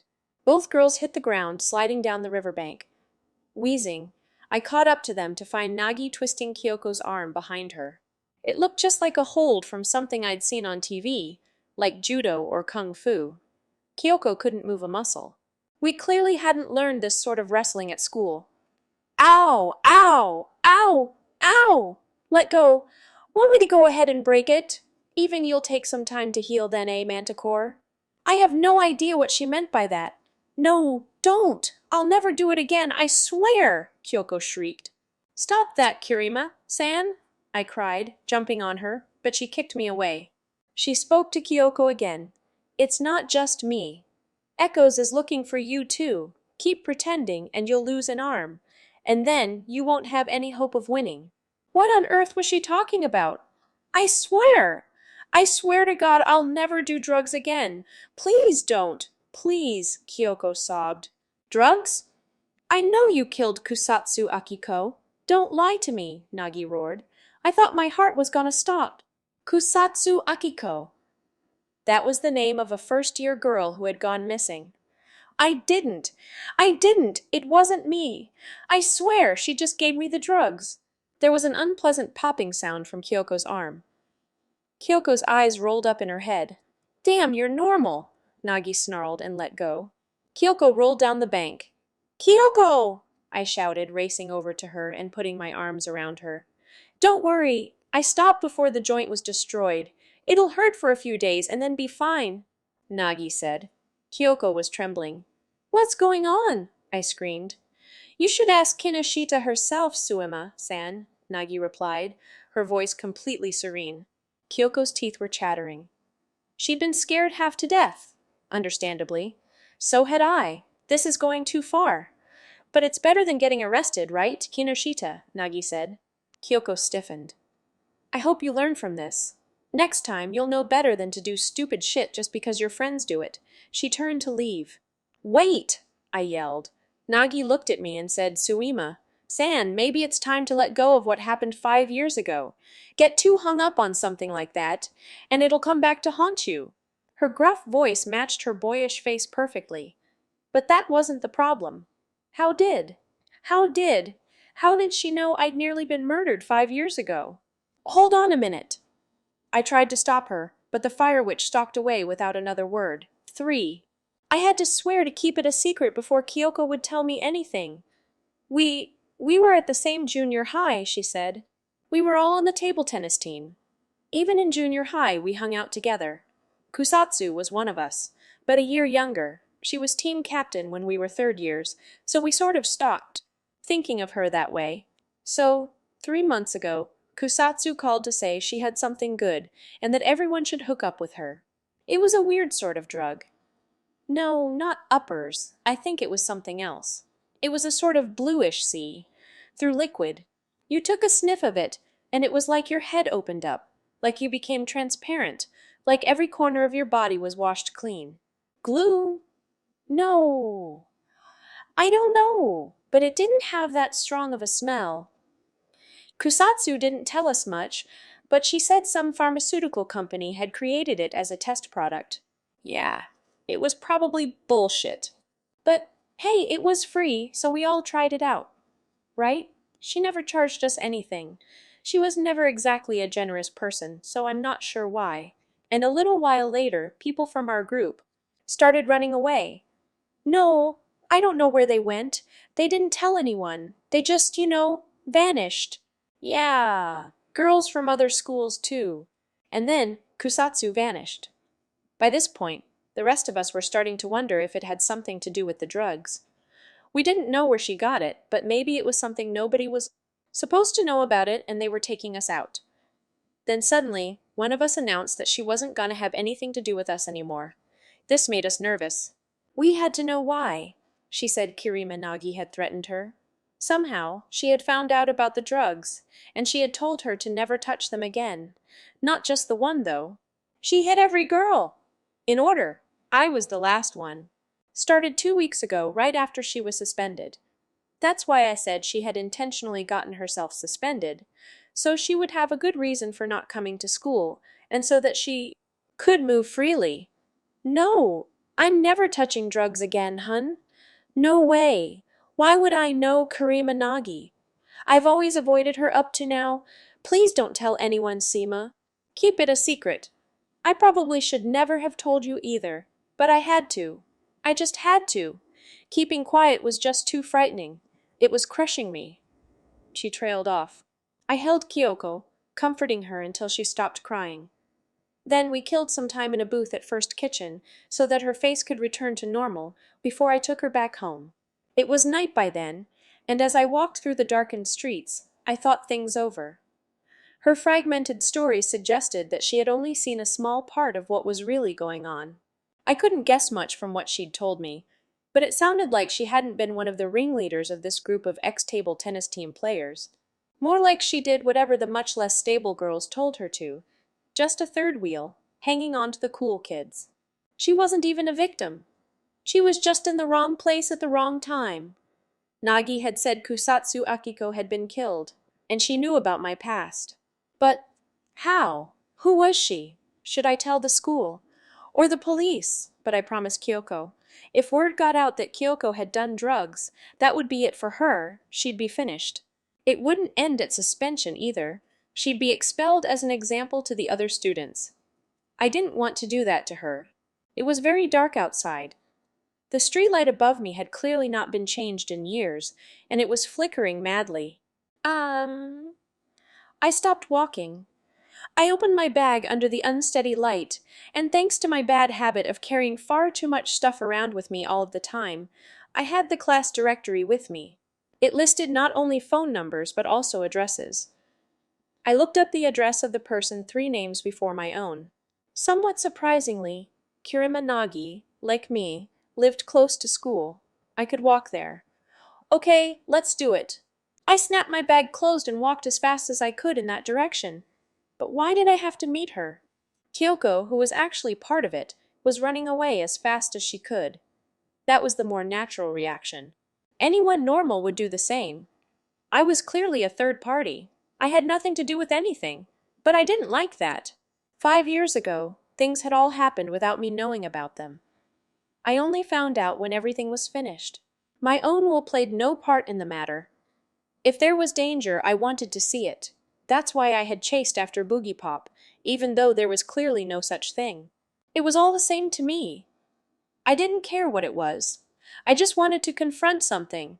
No more blissful ignorance for me. Kirimanagi might really be a witch. I hope she was. Ah, I was standing on the right street, but there were no apartment buildings, only houses. I checked the address again and again, but I was clearly in the right place. But I couldn't find any house with the name Kirima on the gate. Checking the directory again, I noticed that it had Taniguchi written in very small characters next to it. She must live there. Must be that guardian with the different name. There was a house with Taniguchi on the gate, and the numbers seemed to match. It was a really normal-looking home, a ready-built house like any other. A little on the wealthy side, but normally so. Unable to connect it with Nagi's bizarre appearance during our earlier encounter, I hesitated, debating for a long time before I pushed the buzzer. When I finally did, it made a half-hearted, ultra-normal ding-dong sound. "Who is it?" the voice from the intercom said, surprising me. It wasn't Nagi's voice, but rather that of a boy. Um, is, uh, is Kirima-san," I stuttered, all flustered. "You're Nagi's friend?" the voice said quite cheerfully. A moment later, the door swung open. The cheery boy stood in the doorway. He was taller than either Nagi or me, but younger, probably in junior high. And that smile, it was friendly and warm. "Come on in. But Nagi's not home yet, I'm afraid." Oh, come in and wait. She should be back soon." He led me to the guest room. The inside was normal too. There was even a set of little dolls in the shape of the zodiac signs sitting on top of the cabinet. "Here," the boy said, putting a cup of tea and a plate of cookies in front of me. Thanks. It was really good. I know nothing about tea, but I'm pretty sure this was what they called good tea. Gosh, I don't think I've ever met a friend of Nagi's before," the boy said airily. "You are?" I asked, her brother, he replied. They looked nothing alike. I'd heard Kirima-san lived alone, so... Yeah, I got here about 6 months ago. I lived abroad with my parents until last spring. But I've got entrance tests for high school next year, so I thought that I ought to get used to Japan first. Your parents. Nagi had parents after all. But why was their name Taniguchi? At this point, we heard a voice call out, "I'm home," from the entrance. It was Nagi. "In here," her brother said as he stood up and went to meet her. "You brought another girl home," Nagi said. Her brother laughed. "This one's yours. She's been waiting for you." I nearly yelped when Nagi came in. She had changed into her school uniform like she'd just come home from school. "Oh, it's you," Nagi said quietly as I stood there, speechless. "Let's go upstairs." Following her lead, we went upstairs to her bedroom. The polar opposite of downstairs, her room was free of decoration, nothing but computers and books. One bed, two desks. One was for studying, apparently, since the surface was empty. The other desk was for her computer. Or should I say computers? It was kind of hard to tell just how many she had. There were multiple boxy computer towers and an assortment of other machines attached to them. She had 3 different monitors, all lined up next to each other. At first, I assumed 2 of them might have been televisions, but the screensavers were a dead giveaway. Worse, the pile of machinery spilled out onto the floor, filling nearly half of the 10-mat room. It felt less like a girl's bedroom and more like some mad hacker's secret lair.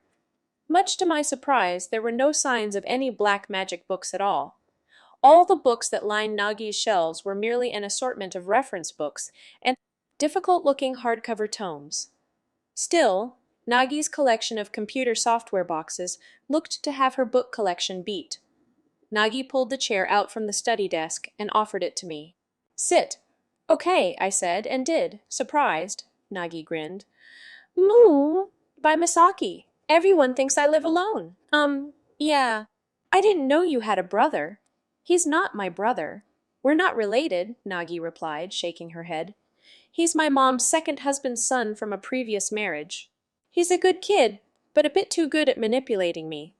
Gonna grow up to be a real Don Juan. Sad. So, that's why his name's..." "Right, my mom's husband's name." "I kept the old one." Why?" "'Cause I've got a father complex," Nagi replied. I couldn't tell if she was joking. "Your father is..." "I thought you'd know, Kirimasiichi." "Wrote a lot of books." "Eh?" I interrupted rather loudly. "You're kidding!" "Nope. But the writer Kirima Seiichi. Of course I knew him."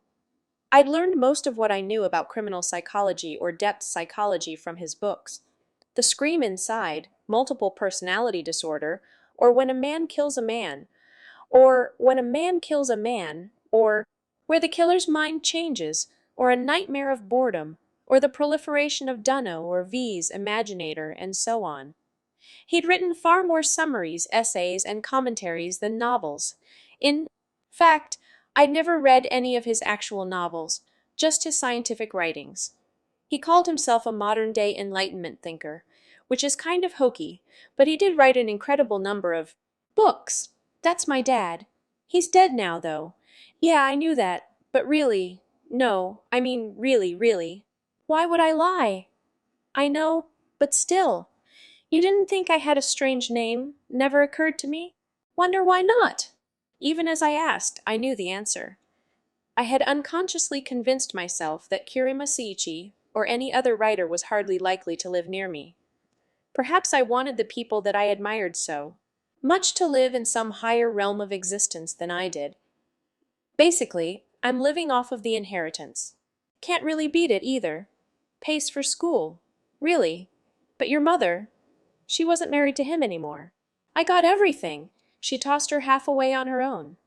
She was already a Taniguchi, and she didn't want anything to do with Kirima. That took care of taxes, so I pay rent here.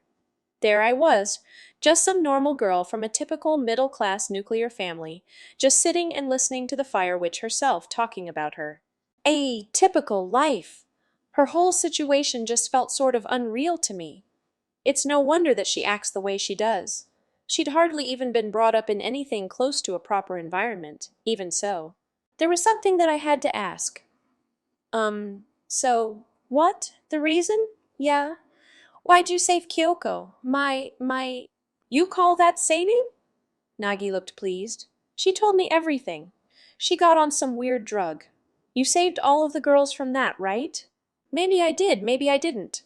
Why? How'd you find out? What did you do about it? I was relentless. Nagi simply stared back at me. I felt my heart beating. She was certainly pretty. I felt like she might actually say, I used magic. What she actually said was, my father died. When I was 10. All right, I stuttered, feeling like I should make some response. She carried on as if she didn't care whether I was listening or not. My mother had already left us when he died, so there were only the two of us in the house. He never drank, and he never chased after women. All he did was work. One day I came home from school and found him lying on the floor. I called an ambulance, but all I could do was wait next to him as he spit up blood. He asked me, Nagi, what do you think about being normal? I didn't know what he meant, so I shook my head. He said, normal means you leave everything as it is and nothing ever changes. If you don't like that, you've got to do things that aren't normal. That's why Those were his last words. He passed out and never woke up again. The cause of death was gastric perforation leading to dissolution of the internal organs. Disgusting way to die. I even heard that when the doctor cut his stomach open during the surgery, the smell was so bad that veteran nurses just started puking all over the floor. So what? I don't know. I just kind of gave up living normal after that. She stopped. When I said nothing in response, she added, it's a messiah complex. Oh, really? From her face alone, you would think her a demure beauty. I found myself staring at her delicate lips, somehow unable to meet her eyes. I'm a psycho, all right. Got all of the childhood trauma anyone could want right here, she said, disturbing things so easily. Still, she didn't look like a monomaniac to me. But that's, I started to say, but Nagi turned towards the computer behind her, cutting me off. She logged into one of the computers, loaded up some program, and hit a few keys. A list popped up on one screen. It rolled upwards from the bottom of the screen. It appeared to be a list of people's names with numbers after them. Here, she said, pointing at the screen. It read 2D33 Suema Kazuko 825 M340 Pem, that's, I said, realizing that it was my very own attendance record. I'm logged into the school's network. You can get a basic outline of a student's movements with this. I noticed Kinoshita's group was suddenly getting worse, so I checked it out. Hit the drug story. I was horrified. Isn't this illegal? Course it is, she said readily. My mouth moved, but nothing came out. I have to do this, she said quietly. Schools are kind of isolated from the rest of society. It's a strange environment where the police can't do jack. Something violent happens, whether it's caused by a student or a teacher, and the first thing that they do is try to cover it up. Even if someone dies, they'll take a cue from the Times and claim that it was a suicide caused by bullying, find some students who look like bullies, and just expel them for it. And that may well end up being enough half the time. True, but I know it's wrong, but someone's got to do it. We sure as hell can't expect the teachers to. That's not what I mean, but who is this girl? Who would intentionally get herself suspended to do any of this? A messiah complex. That was a creepy type of megalomania, in which you believed yourself to be some sort of savior. In Kirima Seiichi's books, there was a case where a middle-aged man believed himself to be Batman, put on a costume, and attacked an acquitted murder suspect. He wound up being killed himself, and the killer walked a second time, pleading self-defense. If the suspect had truly been innocent, the whole thing was a tragedy based on absurd principles.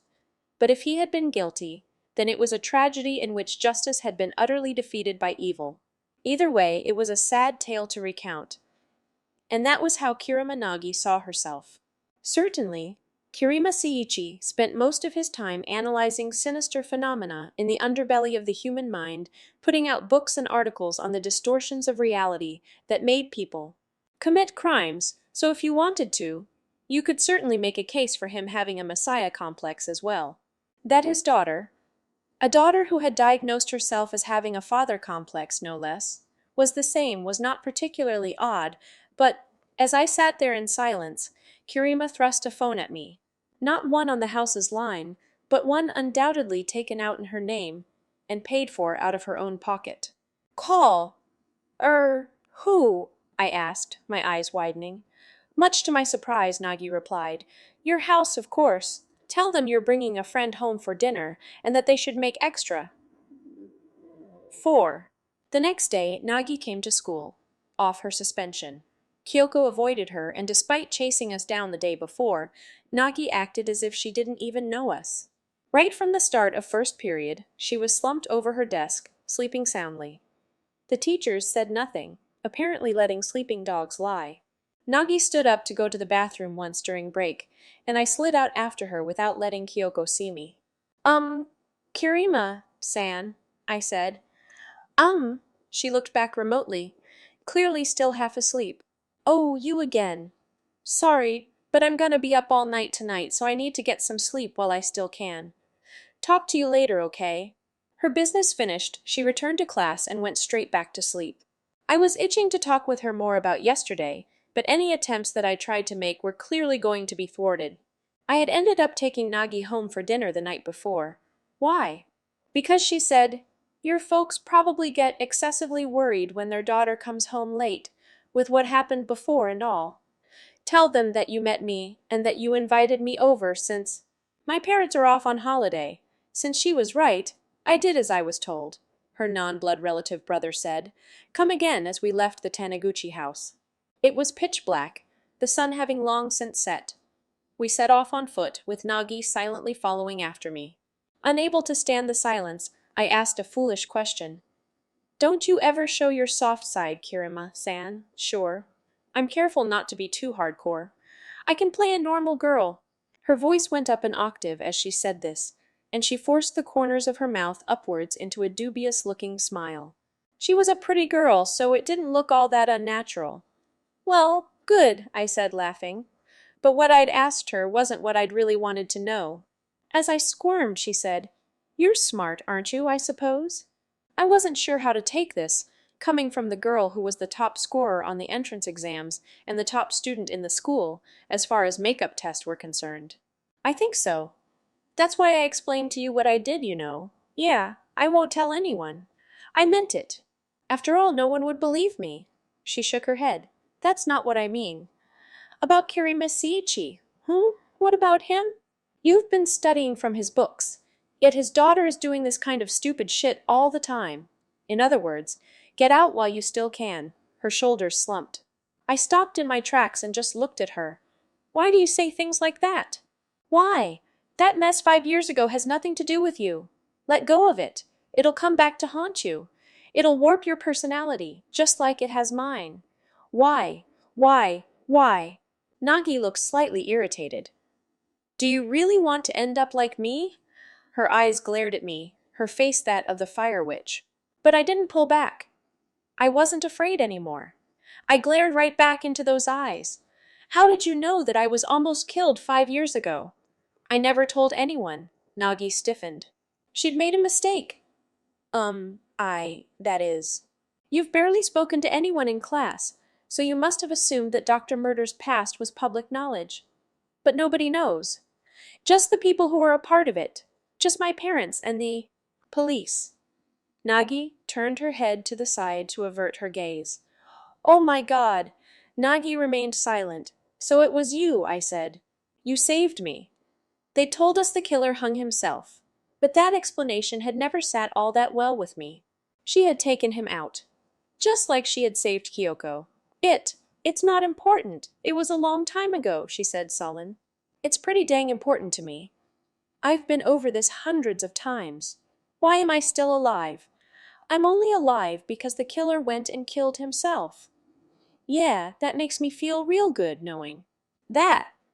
That means that the only way that good things happen is if you just sit and wait for bad things to self-destruct. What kind of explanation is that? It sucks. And you know what else sucks? That there's nothing we can do to make the world a better place. Yes, that was it. Justice might well prevail in the end, but ordinary people like me had no guarantee of surviving that long. We might get killed on the whim of some serial killer first. But knowing that there were some people fighting for us, that would make things a lot easier to bear. If we knew these people had saved us, we'd feel much more alive than if we only survived because the bad guy just up and killed himself. That wasn't me, Nagi said coldly. Liar. That was Boogiepop, ultimately. Suddenly presented with the name of a fictional character, an urban legend, I was put off my stride. Hun, I said dazed. Never mind. The point is, you have nothing to feel responsible for, she said roughly. Her tone seemed to imply that she had been joking a moment before, evading my question. But please, I don't want to talk about it, she said, and bit her lower lip. And so we walked on without my having said the most crucial thing. As third period began, Nagi was still asleep. I found myself staring vacantly at the curve of her back. She looked so isolated, so lonely. I imagined saying so much to her. Stuff like, Kirima-san, all I wanted to do was thank you.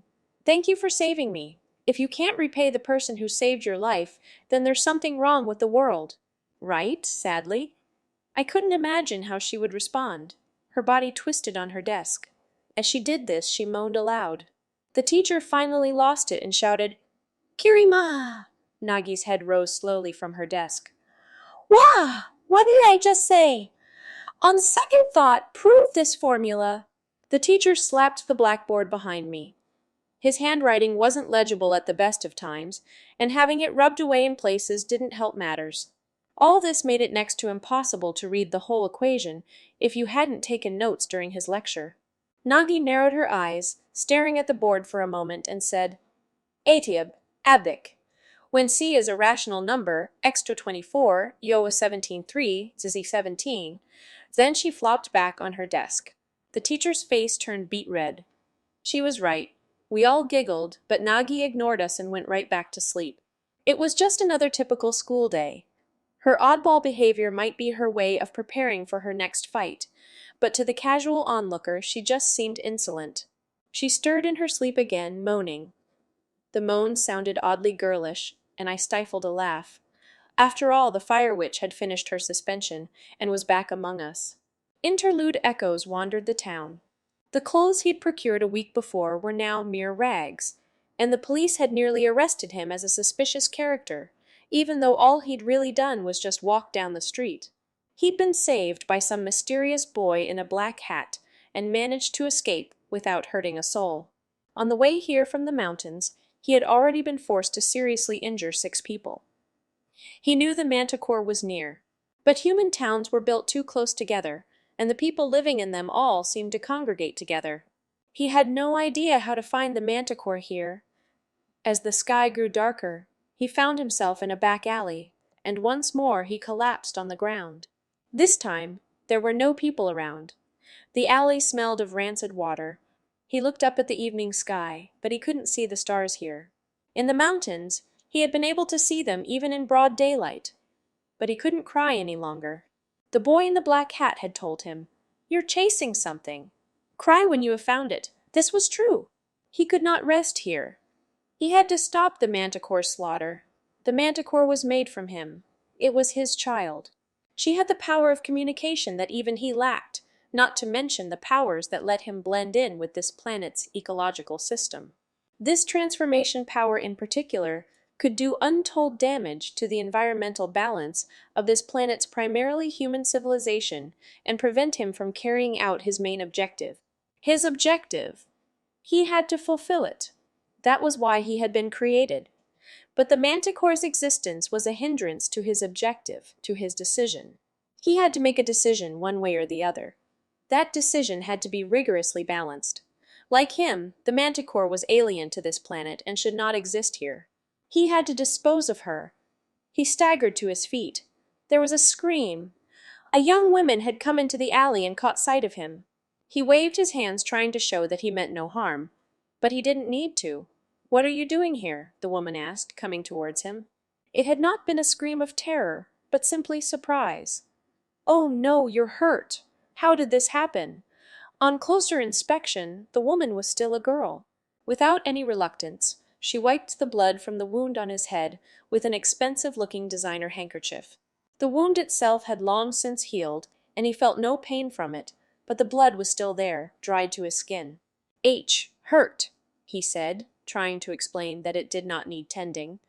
But there were few words in her speech for him to return, and he could not produce a phrase with meaning. "What should I do?"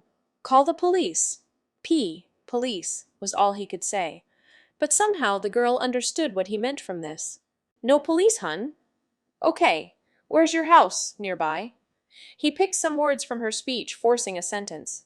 "No. House?"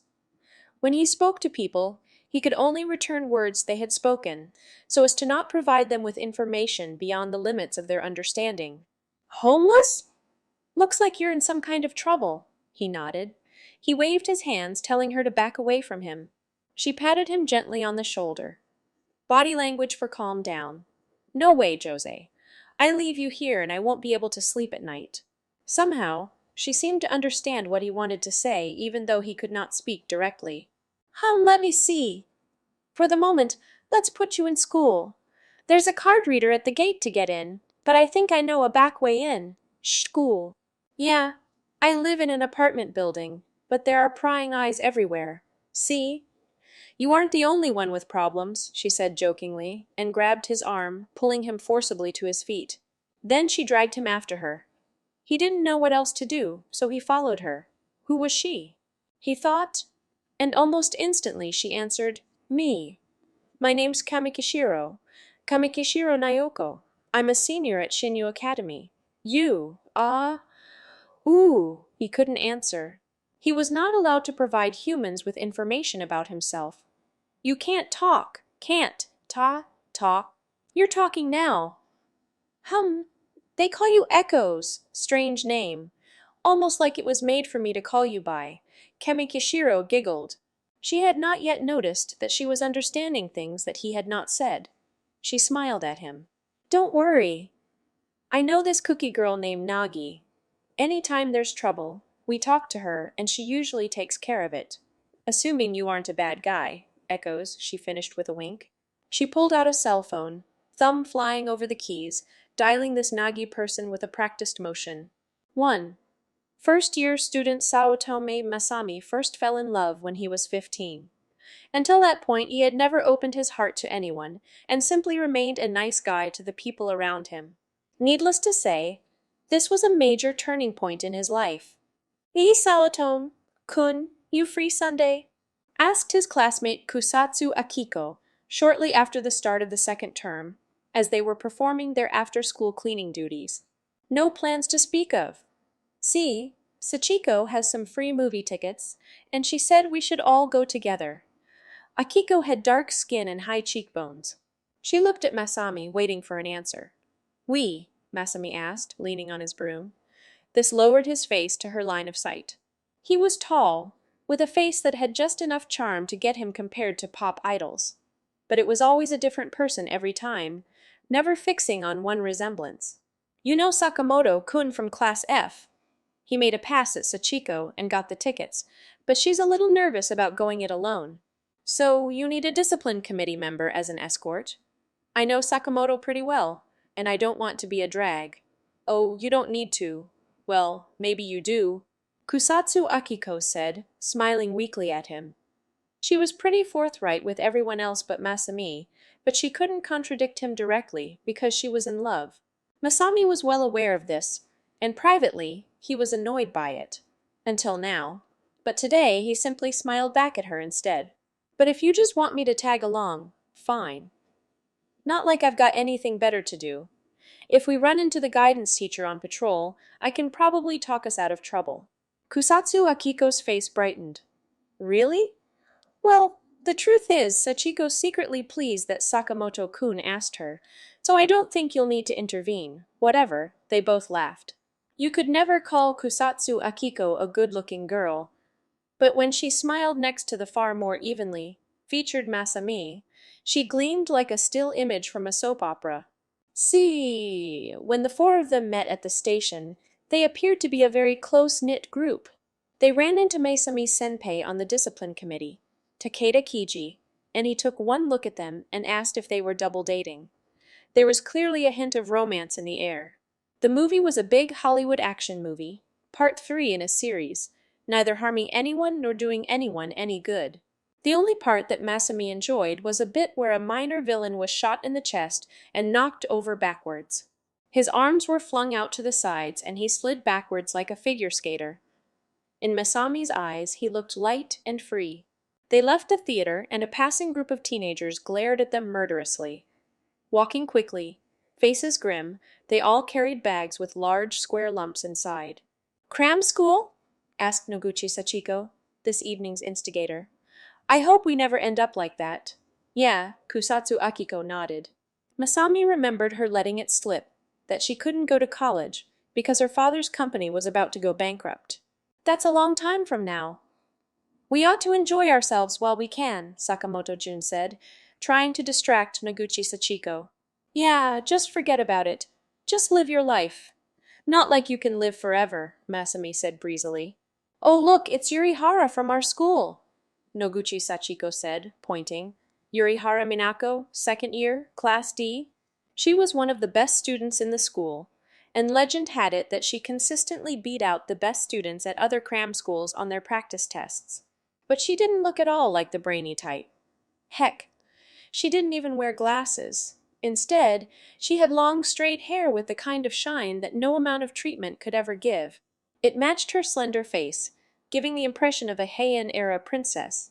Yurihara Minako passed by them as they whispered, walking at a slower pace than the other students, and vanished into the cram school. "She's so relaxed. You can just see the aura of her genius. You know she was scouted by some prep schools, right?" Sakamoto said with a knowledgeable expression. "Really? They can do that?" From the fuss that they made, you would never have thought that they were talking about a senpei. All the while, Masami remained quiet, smiling to himself. He didn't even glance at Yurihara Minako. They had promised not to let their eyes meet in public. "Anyone up for karaoke? There's a place near here with a great track list," Kusatsu Akiko said brightly. She was in a good mood now that she was out with her beloved Masami. In the karaoke box, Masami sang easy pop songs, ones that had been all the rage up until recently, but had passed their peak, and everyone was starting to get sick of them now. He almost always sang that sort of song at karaoke. He preferred an American band called The Doors, which had broken up ages ago, long before he was even born, when the lead singer died of a drug overdose. But he never told anybody. The Doors weren't in a lot of karaoke machines, but he never sang them even if they were. He had a good voice, but since everyone was a little tired of his selections, they never really seemed all that interested. He always applauded other people's performances, never forgetting to keep up appearances. He never stuck out, was occasionally a little scorned, but he never made anyone jealous, and no one ever realized that he was keeping them at a distance. He bought drinks for everybody. He took them directly from the tray when the waiter brought them, and even passed them around himself. He put Kusatsu Akiko's drink in her hands. Nobody saw him drop a small tablet, about 5 millimeters across, into her cup before he handed it over.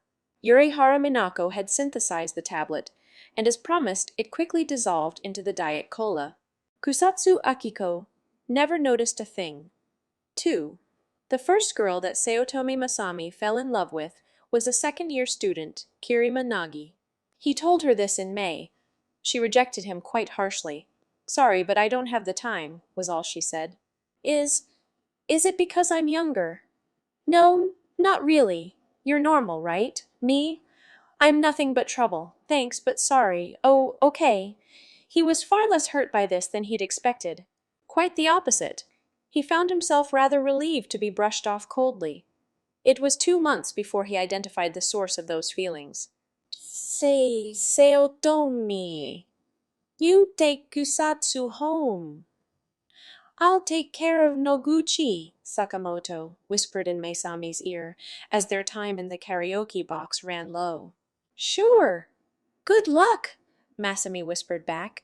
As the four of them left the shop, Kusatsu Akiko suddenly proclaimed, I I don't feel so good. Her face was white as a sheet. "That's too bad." "I'd better take you home," Masami said, putting his arm around her shoulders. "Oh, hang on, Sayotom-kun," Noguchi Sachiko cried, all flustered. She was about to be left alone with Sakamoto. "You two have fun. Don't worry, I'll look after her." But you heard the man." "Let him go," Sakamoto said, cajoling. As the men had planned, they split off into two pairs. Noguchi Sachiko was steamrolled under Sakamoto's promises that he wouldn't try anything. Afterwards, he did get her to a hotel, where they had relations, but Noguchi Sachiko's parents found out and her old-fashioned father stormed the school, tracked Sakamoto down, and cursed him out in front of everyone. But in all the fuss, the two of them never had a moment to notice the events that followed. They had completely forgotten they were ever with Sayotome Masami that night. "Bye," yeah, Masami replied as the four became two. "I feel sick." Kusatsu Akiko's voice grew gradually weaker in Masami's arms. Masami never spoke a word. He simply hauled her along as if she were a piece of luggage. The silence was deafening. Kusatsu Akiko was in no condition to be insulted. Her face was well beyond pale. You could see the blood vessels under her skin. Not caring, Masami dragged her into the back roads. All they did was leave the lights and noise of the main drag for a narrow back road, but it was as silent as a graveyard, seemingly light years from the bustle of the city.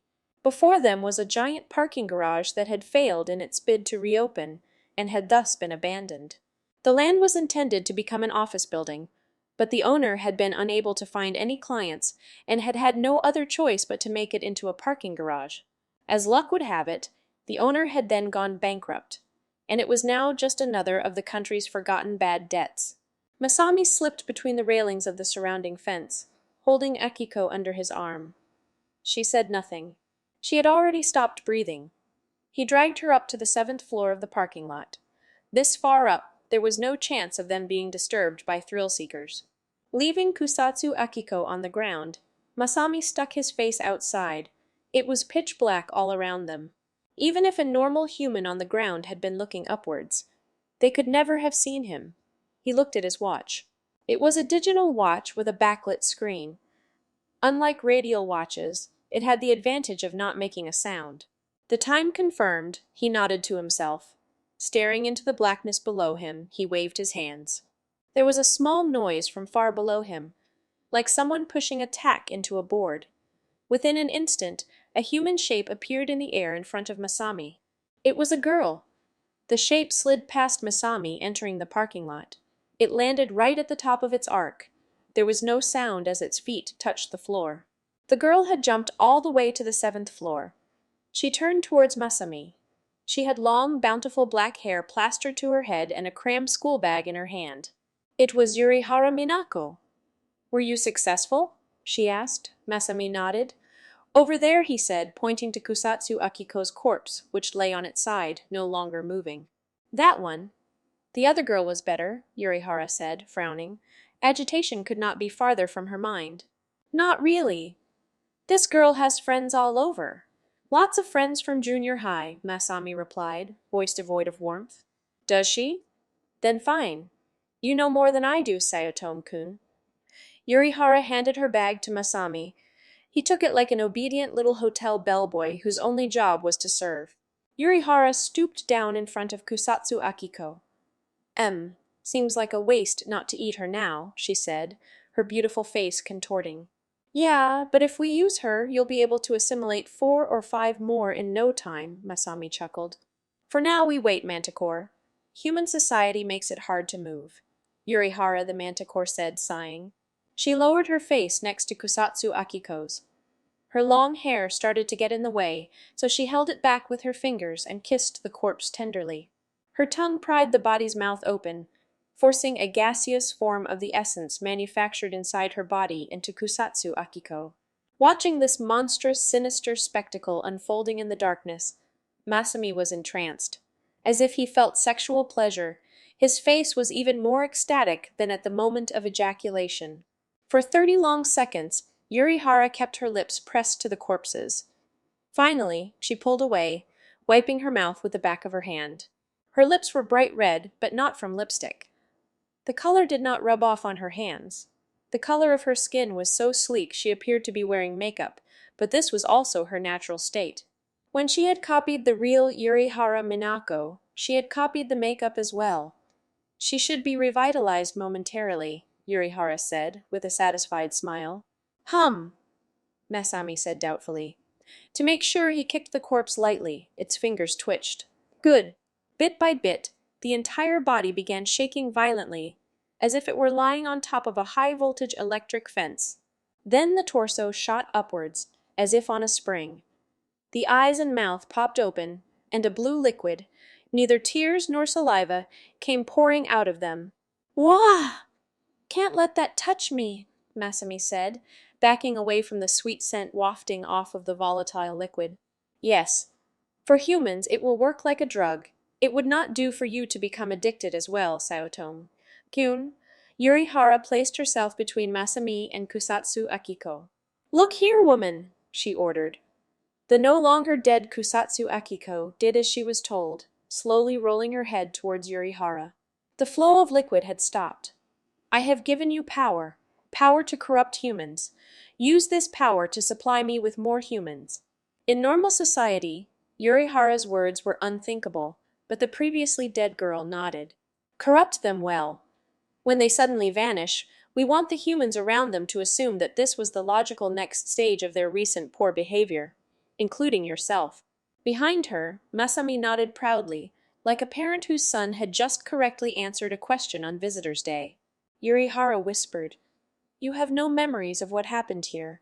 You went bad of your own free will. 3. 5 minutes later, Masami was walking along the street, once again supporting Kusatsu Akiko. M? Her fainting spell ended and her eyes opened. Oh, where are we? Ah, good. You're awake, Masami said, stepping away from her. Hey, I was asleep. Oh, no. Why didn't you wake me? Kusatsu Akiko asked, quite flustered. I shook you several times. Oh, no. I'm sorry. I wonder what? She tried to figure out the last thing she remembered, but she couldn't remember a thing. Obviously, it never occurred to her that she had died and was now merely functioning as a puppet, thanks to the stimulus of the drug. You're pretty heavy, you know that. It was hard work carrying you, Masami said sternly. Kusatsu Akiko turned bright red, but for some reason she wasn't that hurt by his words. They parted ways in front of the station. See you at school tomorrow. Yeah. Don't tell anyone about tonight, especially, she started to say a name, but trailed off. She felt like there was a boy who she really didn't want to see her in an embarrassing moment like this, but for the life of her, she couldn't remember his name, or what he looked like. Especially who? Masami asked with a knowing smile. M. Never mind. Kusatsu Akiko's love had vanished with her memories. I had fun today, Masami said kindly. But she simply replied, "Oh," as if she didn't care at all, and turned her back. She felt like there was a big, gaping hole in her heart, but she had no way of telling that her will and spirit were swiftly vanishing. Masami paused to watch Kusatsu Akiko venture into the station, then swiftly turned on his heel and walked back into the city. Yurihara was waiting at the Tristan coffee shop. She was seated in a booth towards the back. "It went well?" she asked. She was wearing glasses and had her hair in a sauvage style. Masami knew that Yurihara could control her hair at will, but these quick hairstyle changes always took a moment to get used to. "Yeah, her emotions are already fading," Masami replied. He sat down and ordered lemon tea and marron cake to soothe his sweet tooth. "Without knowing what she's doing, she'll make all of her friends try a drug that even she doesn't remember getting. Like a sleepwalker in the night, she'll regurgitate the fluid made by the cells in her body. She won't even try to figure out where it comes from. Her brain is shrinking, and she can't be bothered to make decisions on her own." They looked at each other and giggled. From the side, they looked like any peaceful, harmless young couple. But Saotome had already sacrificed the lives of 3 girls to Yurihara, the monstrous man-eater known as the Manticore. They had met 2 months before, just before summer vacation. Masami was a member of the tea ceremony club, largely because it never did anything. He had heard that it was a good idea to have been a member of a club in high school when it came time to apply for universities or jobs. Yurihara Minako was a member as well. Much like Masami, she hardly ever bothered to show up for the club's infrequent meetings. One day, it suddenly started to rain in the evening despite blue skies all afternoon. The whims of summer. Masami had not planned to go to the club meeting, but since he had no umbrella, he thought he might as well kill some time in the tea room.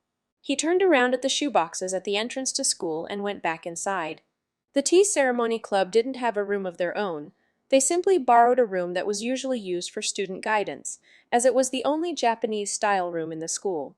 The faculty sponsor was the assistant principal, Komiya, and he was much too busy to ever show his face at meetings.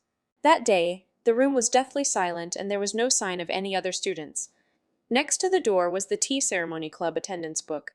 If your name was written in this, it appeared that you had attended the meeting. Even if you rarely came, as long as your name showed up in the book, you were treated like an active member and could stay on the rosters. Masami opened the book and was about to write the date and his name when he realized there was already an entry for that date. Someone else was already here. Yurihara Minako. Even if she had gone to the bathroom, it was strange that she hadn't left her bag. Before now, Masami had never even had the slightest interest in Yurihara Minako. She had a reputation for brains and beauty, but had never mattered to him in the slightest. And like many a man before him, he had always been baffled by the idea of beauty. He had already lost his virginity in junior high to a girl with a face covered in zits, who was widely reputed as being rather ugly.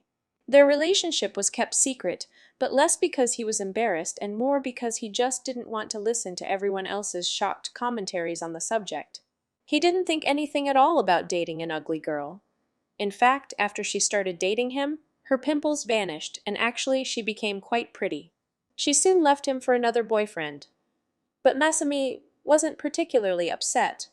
He had never actually loved her to begin with. He simply used her to relieve his sexual appetites. Instead, she ended up crying and apologizing, even though it had been her idea to break up in the first place. Masami no longer remembered that girl's name, and he couldn't remember Yurihara Minako's face all that clearly either.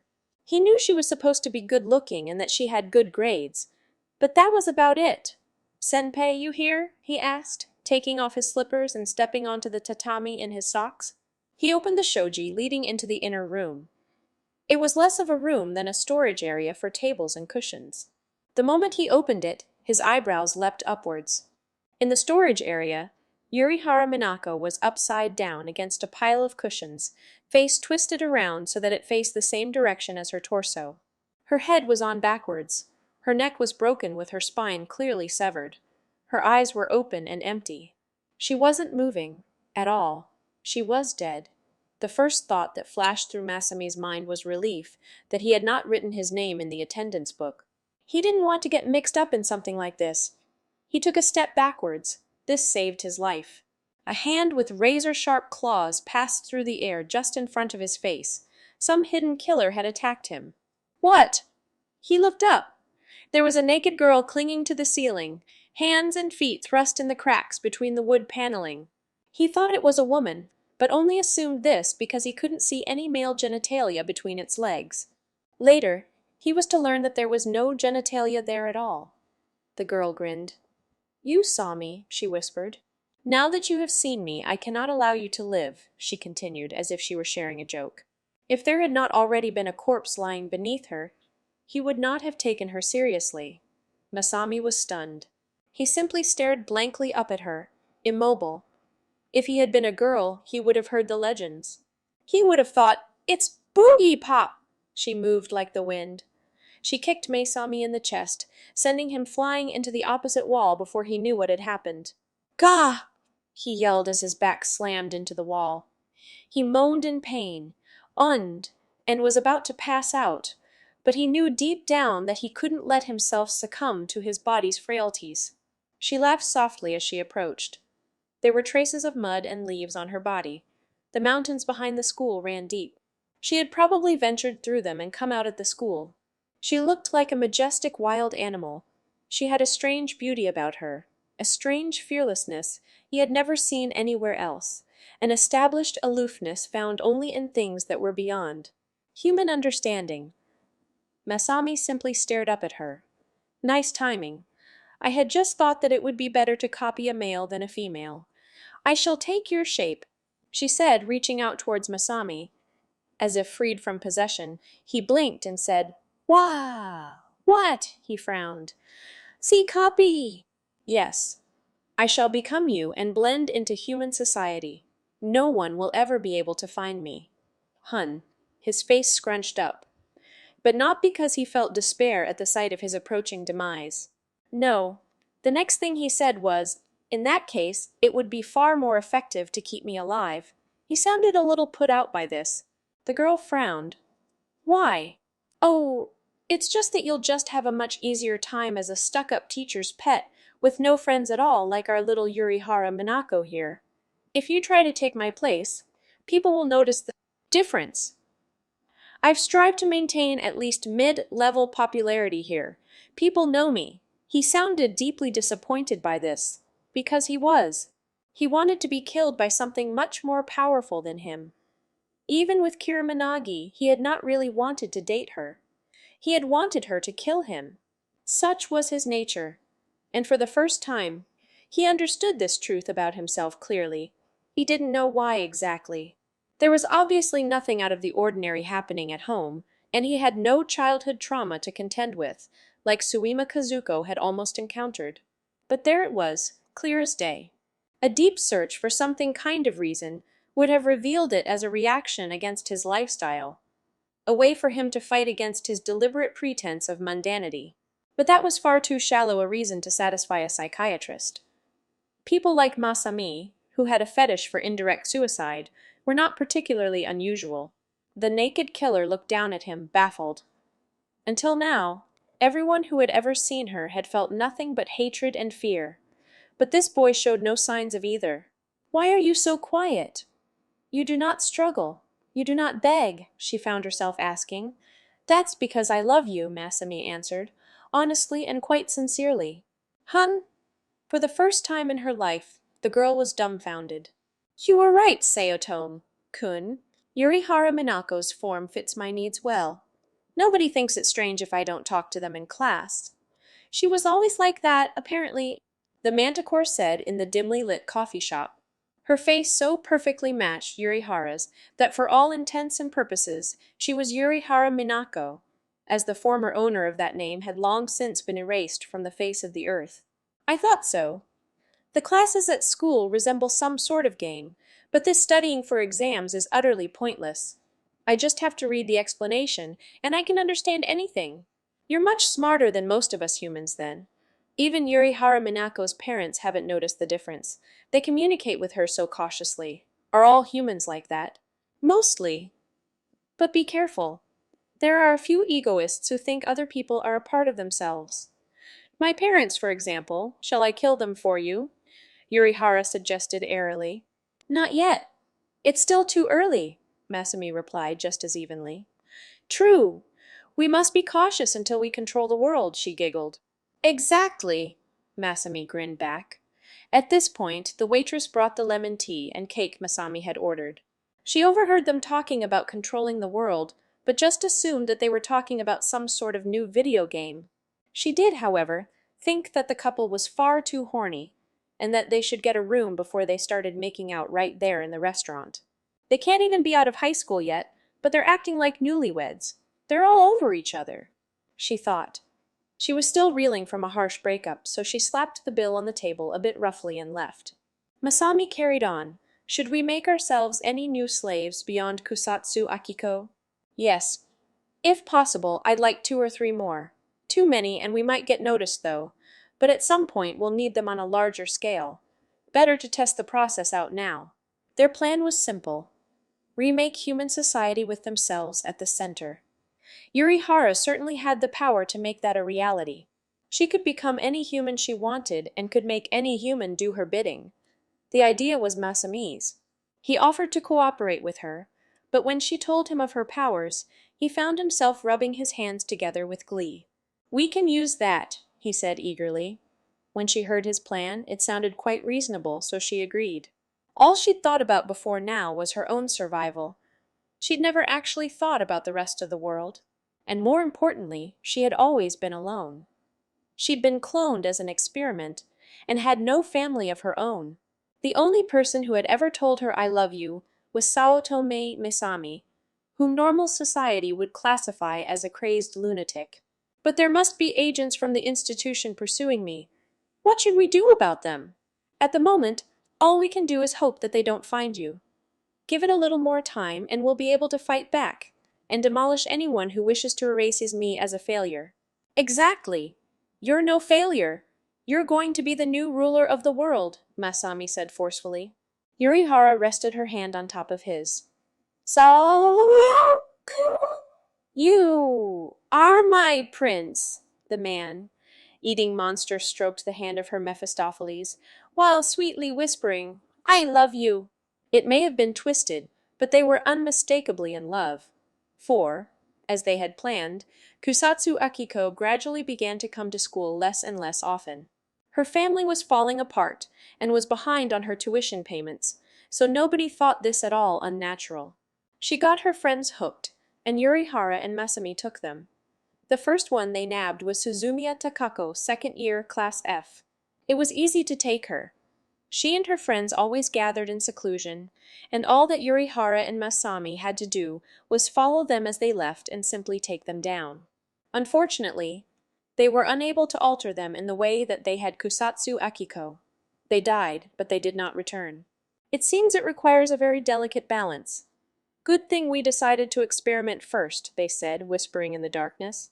They had been killing high school girls from Shinyu Academy and other local schools, one after another. To cover this up, they laid down a few red herrings to throw off the authorities. Once the precedent had been established, the rest of their work went smoothly. There were no signs of fuss at school. At Shinyu Academy, there had been a special meeting and a resulting morning lecture, but that was all. Missing person reports had probably been filed with the police, but they were buried in a mountain of missing girls, totally unrelated to them at all, and swiftly forgotten about. The students that ran away were all slackers to begin with. The guidance teacher told Saotome at the discipline committee meeting. This generalization was so insensitive to the students' individual circumstances that the committee president, Nietoki Ki, stiffened her tiny body and turned her cute, childish face downwards to hide her steaming glare. But Masami was taking minutes, so he wrote the gist of the comment down in his notebook. Disturbance in behavior precedes disappearance. As he wrote these words, he was expressionless. He never let even a faint smile steal across his lips. Everything was going exactly according to plan. Still, he was left expressionless. Nothing the teacher said and nothing happening around him could change this. He had killed 5 people without so much as remorse, and here he was still acting like an ordinary student. But when the teacher stated that, incidentally, the infamous Kirimanagi failed to arrive this morning, make sure to keep an eye on her, here, no telling what that girl's plotting in the shadows, Masami's cold heart skipped a beat. He didn't show it, but even now that he had the manticore, hers was one of the few names that could affect him. See. Kusatsu Akiko's behavior became strange a month after she had been altered. Even when she came to school, she seemed particularly out of it. When people spoke to her, she barely seemed to notice, much less reply. Oh. Masami figured that Kusatsu Akiko had begun to break down much faster than expected. They couldn't leave her like this. She was clearly evidence.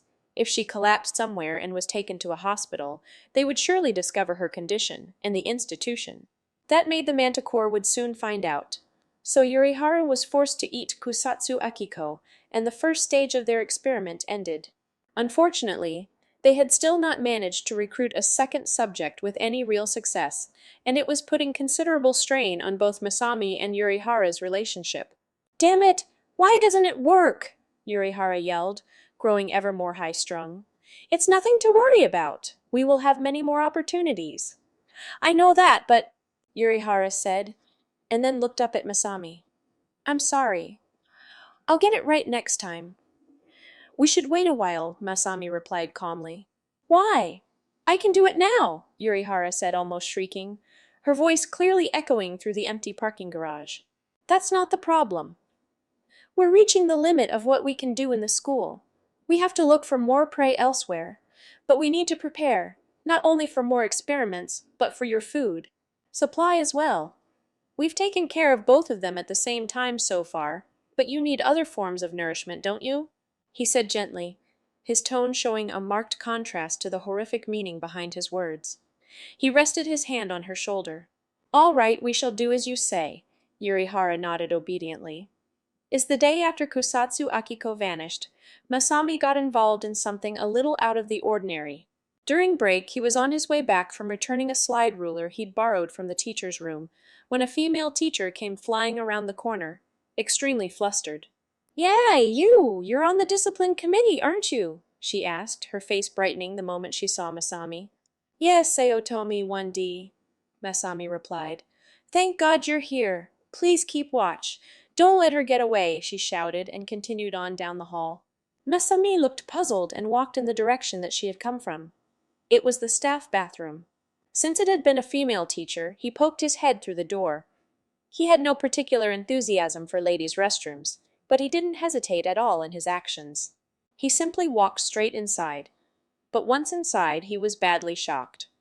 Oh, it's you, Saotome-kun, said Kirimanagi in the flesh, standing smack dab in the middle of the white room, nodding at him.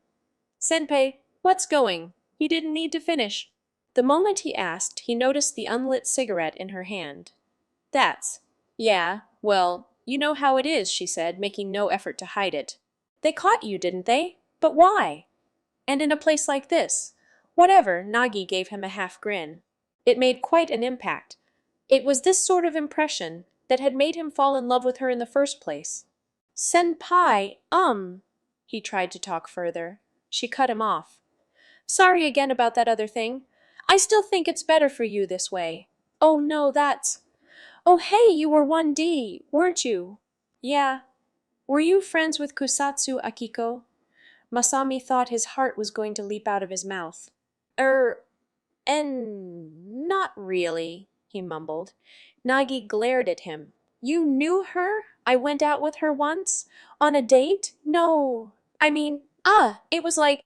He said, scrambling to form a coherent sentence. Nagi looked at his face and grinned again. Not what I'm asking. You notice her acting weird lately? Well, yeah, I guess so. How long? Maybe 2 or 3 weeks. Matches up, Nagi whispered to herself. Masami felt a shiver run down his spine, but he didn't let it show. Matches what? M? Oh, never mind, Nagi said evasively. Something happened to Kusatsu. If there's anything I can do to help, Senpai, he pressed. Nah, it's nothing important. Of course it's important. This is deliberate, isn't it? He said, taking the cigarette out of Nagi's hand. Hey, Sayotone-kun, Nagi said, troubled. It's something big enough that you're deliberately getting yourself suspended, isn't it? Let me tell the teachers. They won't do anything. Teachers are nothing but wage slaves, she said coldly. Masami couldn't argue with that. He had suggested it precisely because he had the same opinion. If they left things up to the teachers, everything would be forgotten in no time. Then, he persisted. Nagi took his hand and held it tightly. Thanks, but no. You're normal, and you shouldn't have anything to do with this, but, he said as 3 male teachers came stomping into the ladies' room. You again! They shouted at Nagi. Nagi was unaffected. Masami tried talking to them, but they didn't even look at him. One of them took the cigarette out of his hand and said, This is evidence. Thrusting it out towards Nagi, she said nothing. She was hauled off to the guidance office like a wanted criminal. Masami followed after her, looking worried, but one of the teachers told him to go back to his room, so he simply watched them leave. There was nobody else around, and the color in his face slowly faded. From down the hall, he heard the office door slam open. All Masami could do was turn and walk away. There was no emotion left on his face. Nagi's choice of words kept echoing through his mind. She had said matches up.